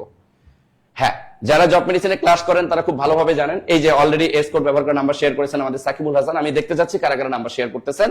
আগামীকালকে আমাদের প্রতিনিধিরা আপনাদেরকে কল করবে এবং আপনাদেরকে এখানে ভর্তি হওয়ার একটা সুযোগ করে দেবে। এবং যারা আমাদের বিভিন্ন কোর্সে ভর্তি রয়েছেন, তারা একটু কমেন্ট করবেন যে আমাদের ক্লাসগুলো কেমন লাগে, ক্লাস, পরীক্ষা বা আমাদের ম্যানেজমেন্ট সিস্টেম আপনাদেরকে কতটা ইন্সপায়ার করে। আলামিন ভাই নাম্বার শেয়ার করেছেন, আমি দেখতে পাচ্ছি এস কোড ব্যবহার করে। স্যার আবেদন করে নেই, যারা আবেদন করেন নাই তারা আবেদন করে ফেলবেন, আবেদন করার সুযোগ আছে না স্যার এখনো? রাহাত রনি ব্যবহার করে নাম্বার শেয়ার করেছেন, 23 তারিখ পর্যন্ত আবেদন করার সুযোগ রয়েছে। ইদ্রিস এস কোড ব্যবহার করে নাম্বার শেয়ার করেছেন। জব মেডিসিনের ক্লাসগুলো মাশাআল্লাহ আলহামদুলিল্লাহ অনেক ভালো ক্লাস ছিল, মাশাআল্লাহ জাযাকাল্লাহ খাইরান। শামিম রেজা এস কোড ব্যবহার করে নাম্বার শেয়ার করেছেন। যারা করতে চান তারা এস কোড ব্যবহার করে নাম্বার শেয়ার করুন, বা শুধু নাম্বারটা শেয়ার করলেও হবে। এমএসটি মিম নাম্বার শেয়ার করেছেন, আমি দেখতে পাচ্ছি রুমা আলম নাম্বার শেয়ার করেছেন, এআর হাসান নাম্বার শেয়ার করেছেন। আমরা কিন্তু এখানে আপনাদেরকে ডেডিকেটেড বই দেব সমাজসেবার জন্য, আমরা একদম ডেডিকেটেড 300 পৃষ্ঠার সাজেশন বই দিয়ে দিব। এই বই থেকে আপনি 95% প্রশ্ন কমন পাবেন। ওকে, এটার জন্য আমরা আলাদাভাবে কষ্ট করতেছি। আফরিন নেকি এস কোড ব্যবহার করে নাম্বার শেয়ার করেছেন, অসাধারণ আপনাদের সার্ভিস, মাশাআল্লাহ জাযাকাল্লাহ খাইরান। নীল আকাশ, আচ্ছা সুমাইয়া সন্ধ্যা এস কোড ব্যবহার করে নাম্বার শেয়ার করেছেন, আমি দেখতে পাচ্ছি রা এস কোড ব্যবহার করে নাম্বার শেয়ার করেছেন, মাশাআল্লাহ। সাজেদ সায়া শরীফুল ইসলাম এস কোড ব্যবহার করে নাম্বার শেয়ার করেছেন, আমি দেখতে পাচ্ছি নাজমুন নেসা এস কোড ব্যবহার করে নাম্বার শেয়ার করেছেন। সবাই নিঃসন্দেহে জব মেডিসিনে ভর্তি হতে পারেন। মানিক মন্ডল জাযাকাল্লাহ খাইরান। আপনাদের এই কৃতজ্ঞতাগুলো ভালো লাগে। যারা আমাদের পেড ক্লাসগুলো করেন তারা খুব ভালো জানেন যে আসলে আমরা কতটা নিখুঁত ভাবে সার্ভিস দেওয়ার চেষ্টা করি। স্যার আপনার ওয়াজের সুরটা কিন্তু খুব সুন্দর লাগে, মাশাআল্লাহ। আবার ওয়াজ করবো, সমস্যা নেই। ওয়াজটা করি মূলত এন্টারটেইনমেন্ট দেওয়ার জন্য বা হচ্ছে মোশনটা ঠিক রাখার জন্য। তাহেরা ইয়াসমিন নাম্বার শেয়ার করেছেন, আমি দেখতে পাচ্ছি সাইফুল আলম নাম্বার শেয়ার করেছেন, আমি দেখতে পাচ্ছি তানুর বিলকুন নাম্বার শেয়ার করেছেন। একটু দ্রুত নাম্বার শেয়ার করতে হবে। ওকে ওকে ওকে ওকে ওকে ওকে ওকে, আমি দেখতে পাচ্ছি শুধু নাম্বার শেয়ার করলে হবে। ওকে, যারা এস কোড ব্যবহার করতে যাচ্ছেন না, মৌসুমী একটা নাম্বার শেয়ার করেছেন, মাশাআল্লাহ জাযাকাল্লাহু খাইরান, জাযাকাল্লাহু খাইরান। এস কোড ব্যবহার করে নাম্বার শেয়ার করুন। এবার আসি, যদি কারো ড্রিম যে না ভাইয়া আমি আসলে সমাজসেবা আমার টার্গেট না, আমার বয়স হচ্ছে 32 ক্রস হয়ে গেছে, আমার টার্গেটই হচ্ছে নিবন্ধন। আচ্ছা, নিবন্ধনে যদি কেউ আসতে চান, আপনার সাবজেক্টিভের কিন্তু আমাদের 35টি বই রেডি আছে, এবং জেনারেলের জন্য আমরা আপনাকে যে বইটা দিব, এই বই থেকে আপনি 95% প্রশ্ন একদম হুবহু কমন পাবেন। এই জায়গায়ও আপনার যদি আর্থিক সমস্যা থাকে, এই ক্ষেত্রে আমরা আপনাকে সামর্থ্য অনুযায়ী যে ভর্তি হওয়ার একটা সুযোগ, সেই সুযোগটাও কিন্তু আমরা আপনাকে এখানে দিব। এর জন্য আপনাকে কোনো কোড ব্যবহার করার দরকার নেই। আপনারা শুধুমাত্র কমেন্টে নাম্বার শেয়ার করলে আমরা বুঝে যাব যে না আপনি হচ্ছে আমাদের নিবন্ধন কোর্সে আসতে চাচ্ছেন। বা যদি কেউ 10 থেকে 20তম গ্রেডের ডেডিকেটেড কোর্সে আসতে চান, সেক্ষেত্রে আপনারা কন্টাক্ট নাম্বার শেয়ার করতে পারেন। বা আমাদের বিসিএস ফাউন্ডেশন ব্যাচে যদি আসতে চান, আমাদের 51তম বিসিএস 52তম বিসিএস ফাউন্ডেশন ব্যাচ আছে, সেখানেও কিন্তু আপনাকে আমরা কি করব, সামর্থ্য অনুযায়ী, অর্থাৎ আপনার যদি আর্থিক সমস্যা থাকে সেটাকে আমরা বিবেচনা করে আপনাকে ভর্তি হওয়ার একটা সুযোগ করে দিব। এতে করে আপনাকে যে কাজটা করতে হবে, শুধুমাত্র কমেন্টে নাম্বার শেয়ার করতে হবে, শুধুমাত্র কমেন্টে নাম্বার শেয়ার করতে হবে। যদি নিবন্ধনে আসতে চান, এন কোড ব্যবহার করতে পারেন, বা শুধু নাম্বার শেয়ার করবেন 017 সামথিং। একটু দ্রুত নাম্বার শেয়ার করতে হবে। আমি দেখতে পাচ্ছি এই যে সাকিবুল এন কোড ব্যবহার করে নাম্বার শেয়ার করেছেন, মাশাআল্লাহ জাযাকাল্লাহ খাইরান, জাযাকাল্লাহ খাইরান। আমি দেখতে পাচ্ছি এস কোড ব্যবহার করে নাম্বার শেয়ার করেছেন সাগর হোসেন, নিঃসন্দেহে জব মেডিসিন সেরা, মাশাআল্লাহ জাযাকাল্লাহ খাইরান। ওকে ওকে ওকে, আমার কলিজার ভাই কলিজার বোনেরা, আমি জাস্ট আপনার, হ্যাঁ আরবি বই আছে আমাদের, আরবি বই আমরা অলরেডি রেডি করে ফেলেছি। আপনি আরবি কোর্স করতে পারবেন, কোনো সমস্যা নেই। আপনি যে কোনো কোর্স আমাদের এখান থেকে করতে পারবেন। সাবজেক্টিভের সবগুলো সাবজেক্টের কোর্স কিন্তু আমাদের ডেডিকেটেড কোর্স রয়েছে। সো যারা এখনো নাম্বার শেয়ার করেন নাই, আমি জাস্ট আপনাকে বলবো, যারা যে কোনো কোর্সে আপনি ভর্তি হওয়ার জন্য যদি আপনার আর্থিক সমস্যা থাকে, সেটাকে আমরা বিবেচনা করে, বা আপনার ইনিশিয়াল মুহূর্তে 500 টাকা আছে, কোনো সমস্যা নেই, জব মেডিসিন আপনাকে সুযোগ দেবে। জব মেডিসিন আপনাকে সুযোগ দেবে। এতে করে আপনি জাস্ট আপনার কন্ট্যাক্ট নাম্বারটা শেয়ার করবেন। আমি 1 মিনিট না, আর 30 সেকেন্ড সময় দিচ্ছি। এই 30 সেকেন্ড সময় পরে আমি কিন্তু নাম ঘোষণা করে ফেলবো। আমি জাস্ট 30 সেকেন্ড সময় দিচ্ছি, যারা এখনো নাম্বার শেয়ার করে নেই। দিদারুল ইসলাম আমরা নাম্বার শেয়ার করেছি, মাশাআল্লাহ, জাযাকাল্লাহ খাইরান। ওকে, একটু দ্রুত নাম্বার শেয়ার করবো আমরা। আমি দেখতে পাচ্ছি মালিহা নাম্বার শেয়ার করেছেন, ভালো অফার, জাযাকাল্লাহ খাইরান। ও রাতুল স্যার আমাদের, জাযাকাল্লাহ। আচ্ছা, এরপরে হচ্ছে আমরা একটু দেখেন, আমাদের এখানে আমরা চেষ্টা করি স্টুডেন্টদেরকে আর্থিকভাবে সহযোগিতায় আনার। অর্থাৎ আপনার সামর্থ্য কম, আপনার ইনিশিয়াল মুহূর্তে আপনার কাছে একটা অ্যামাউন্ট আছে, কিন্তু আপনি ফুল অ্যামাউন্ট দিয়ে ভর্তি হওয়ার সুযোগ পাচ্ছেন না, আপনাকে জব মেডিসিন সুযোগ দেবে। এবং জব মেডিসিনের এই সুযোগটা এখন অন্যান্য প্রতিষ্ঠানও শুরু করেছে, কারণ জব মেডিসিন যা শুরু করে অন্যান্য প্রতিষ্ঠানও তা কপি করে। কপি করলেও ভালো, স্টুডেন্টরা তো সহযোগিতা পাচ্ছে, আমরা এতেই খুশি। আচ্ছা, আমি দেখতে পাচ্ছি সবাই নাম্বার শেয়ার করতেছেন, মাশাআল্লাহ, জাযাকাল্লাহ খাইরান। সাকিবুল হাসান নাম্বার শেয়ার করেছেন, আমি দেখতে পাচ্ছি আরো অনেকে নাম্বার শেয়ার করেছেন, জাযাকাল্লাহ খাইরান। যারা নাম্বার শেয়ার করেছেন সবাইকে অসংখ্য ধন্যবাদ। আমি আর সময় ডিলে করতে চাচ্ছি না। এরপরও আপনারা যারা এখনো নাম্বার শেয়ার করেন নাই, নাম্বার শেয়ার করতে পারেন, আপনার কমেন্ট থেকে আপনার নাম্বারগুলো নিয়ে নেওয়া হবে। আচ্ছা, আমরা সর্বোচ্চ শেয়ারকারীর নামটা ঘোষণা করব। আচ্ছা, আমাদের এই জায়গায় সর্বোচ্চ শেয়ারকারীর মধ্যে রয়েছেন ইরফান খান। আমাদের সর্বোচ্চ শেয়ারকারীর মধ্যে রয়েছেন ইরফান খান। এই ইরফান খান কিন্তু আমাদের টাকা পাবেন। ইরফান খান আজকে কিন্তু সর্বোচ্চ শেয়ারকারীর মধ্যে রয়েছেন। নাসির স্যার আসেন, একটু এদেরকে দিয়ে দেন। মিস আকলিমা কিন্তু আজকে আমাদের নাসির স্যারের ক্যারিয়ার প্লাস বইটা পাচ্ছেন। শোনেন, বই পাওয়ার জন্য বা আপনি কোর্সেও যদি ভর্তি হতে চান, এক্ষেত্রে আপনি 0190151950 এই নাম্বারগুলোতে যোগাযোগ করবেন। 01 এর পর 02, 03, 04, 05, 06 এগুলো সবই আমাদের হটলাইন নাম্বার।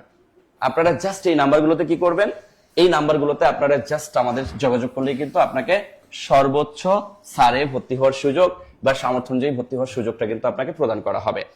আচ্ছা, এরপরে সর্বোচ্চ মেনশনকারীর মধ্যে রয়েছেন, আমি মেনশনকারীদের নাম ঘোষণা করতেছি। স্যার একটু দেখেন যে কমেন্টকারী নাম্বার শেয়ার করেছেন কিনা, কমেন্টকারী কি আদৌ আছেন, দেখি না তো। সর্বোচ্চ শেয়ারকারী আমাদের ইরফান খান কি আছেন? একটু দ্রুত কমেন্ট করতে হবে। হিন্দি সিনেমার নায়ক। হ্যাঁ, ইরফান খান। মেনশনকারী হচ্ছেন আমাদের এমডি মাহমুদুর রহমান। মাহমুদুর রহমান আছে? মাহমুদুর রহমান, কিন্তু মাহমুদুর রহমান আপনি এর আগেও গিফট পেয়েছেন, তাই না? এর আগে কি পেয়েছে? তাহলে আজকে বই দেওয়া হবে ওনাকে। মাহমুদুর রহমান আগেও পাইছে, তাহলে একবার টাকা পাইছেন, আপনাকে আর টাকা দেওয়া হচ্ছে না, আপনি বই পাবেন। হ্যাঁ, 2 নাম্বার হচ্ছে সোনিয়া হক। আপনার আওয়াজদার লেখেন। এই ইরফান খান আছে তো, এই ইরফান পাঠান আছে। ইরফান খান, একটু আপনি যদি নিতে চান, মূল কথা হচ্ছে আপনি যদি বই নিতে চান সেটাও বলেন। বই নিতে চাইলে বলেন, আর টাকা নিতে চাইলে বলেন, কোনটা নেবেন দ্রুত বলেন, একটু দ্রুত বললেই। ইরফান খান দ্রুত। আচ্ছা, বাকি মাহমুদুর রহমান, আপনি হচ্ছে আপডেট বইটা পেয়ে যাবেন। মাহমুদুর রহমান নতুন সোনিয়া হক আছে, আমরা এই নাম্বারে নাম্বার ঠিকানা পাঠিয়ে দিলে। মাহমুদুর রহমান আপনি নাম্বার দিচ্ছেন, ও আপনি আমাদের নাম ঠিকানায় বই পাঠে পেয়ে যাবেন, নাম দিয়ে লাভ নেই। মাহমুদুর রহমান, হ্যাঁ, মাহমুদুর রহমানের নাম্বার দরকার না, আপনি আমাদের 509 501 আপনি নাম ঠিকানা দিয়ে দিয়েন। হ্যাঁ, আমরাও একদিন পাবো ইনশাআল্লাহ। লিমা খাতুন, এখানে আসলে আমাদের কোনো হাত নেই। আপনারা যারা শেয়ার করেন, মেনশন করেন, আমরা গণনা করি, আপনাদেরকে দেওয়ার চেষ্টা করি।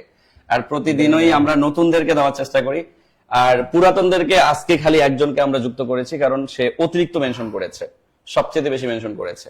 এই জন্য সে এর আগে টাকা পেয়েছে, কিন্তু আজকে তাকে আমরা বই দিচ্ছি।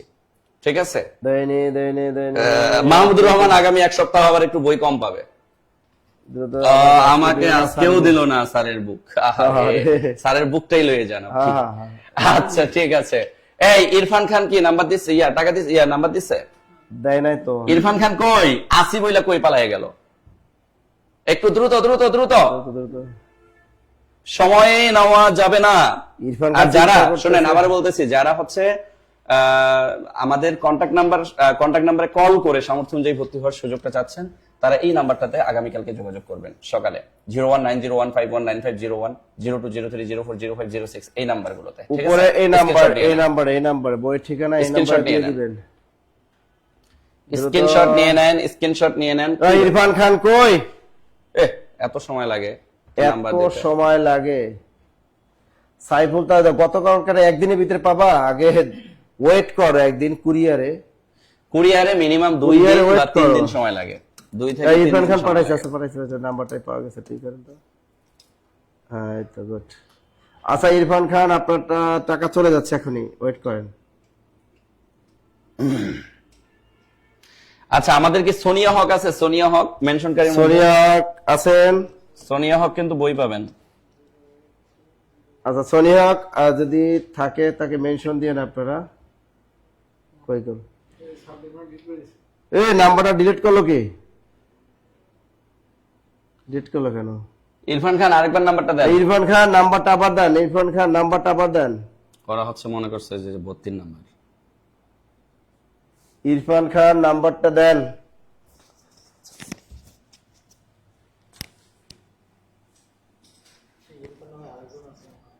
ইরফান খান না, ডিরেক্ট ইরফান খান। হ্যাঁ, ইরফানুর রহমান না, ইরফান খান। ও এস কোড ব্যবহার করে নাম্বার। যারা কোড ব্যবহার করবে তাদের নাম্বার নে। এই গিফটের নাম্বার তোরা আবার করো স্ক্যান, ডিলিট করো স্ক্যান। কই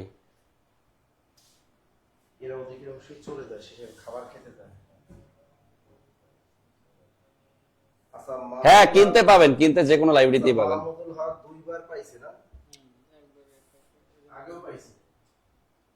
মাহমুদুল কি পাইছে? আগে টাকা পাইছে না? মাহমুদুল টাকা পাইছে আগে। আমাদের তো সব লেখা থাকে ভাই, আপনারা যাই বলেন আমাদের সব লেখা থাকে। আমিও ইরফান। তো এত ইরফান কোত্থেকে? এই যে রূপালী 150+ শেয়ার করছে, অথচ শোনেন, আপনার শেয়ারের সংখ্যাটা আপনারা অনেক সময় টাইম লাইনে করেন, বা অনেক সময় এমন জায়গায় শেয়ার করেন যেখানে অ্যাপ্রুভ হয় না। অ্যাপ্রুভ না হলে ওটা আবার আমাদের কাছে শো করে না। যেটা অ্যাপ্রুভ হয় ওটা হচ্ছে সংখ্যার দিক থেকে কাউন্ট করা যায়। ওই কাউন্টটা আমরা হচ্ছে এক জায়গায় করি, এক জায়গায় করে যে সর্বোচ্চ সংখ্যকের মধ্যে থাকে তাকে আমরা হচ্ছে এই সুযোগটা দিয়ে দেই। বুঝতে পারছি? সজীব খান। আচ্ছা শোনেন ইরফান খান, আপনি এক কাজ করেন, আপনি আমাদের 01901519501 কল করেন, এখনই কল করেন। রানিং অবস্থায় আমাদের কাছে এই নাম্বারটা আছে, কল করলে আপনাকে এই নাম্বারে টাকা পাঠিয়ে দেওয়া হবে। আর এমডি মাহমুদুর রহমান, যদি আপনি এর আগে টাকা না পেয়ে, মানে টাকা যদি পেয়ে থাকেন তাহলে বই পাচ্ছেন, আমরা একটু চেক করব। আর যদি আপনি বই পান তাহলে অবশ্যই আপনাকে টাকা দেওয়া হবে। এই ক্ষেত্রে আপনি 01-এ যোগাযোগ করলেই হয়ে যাবে। ওকে, ঠিক আছে। আর এখানে সোনিয়া হক মনে হয় নাই এখন, যদি কখনো সে লাইভটা দেখে তার জন্য একটা বই রয়েছে, সে নাম নাম্বার ঠিকানা দিলে বই চলে যাবে। আর এখানে আমাদের হচ্ছে মিস আকলিমা, এও কিন্তু বই পাচ্ছে। আমরা যারা বই পাচ্ছি তারা হচ্ছে শুধু এই নাম্বারে নাম নাম্বার ঠিকানা দিয়ে দিলে আমরা বই পাঠিয়ে দিব।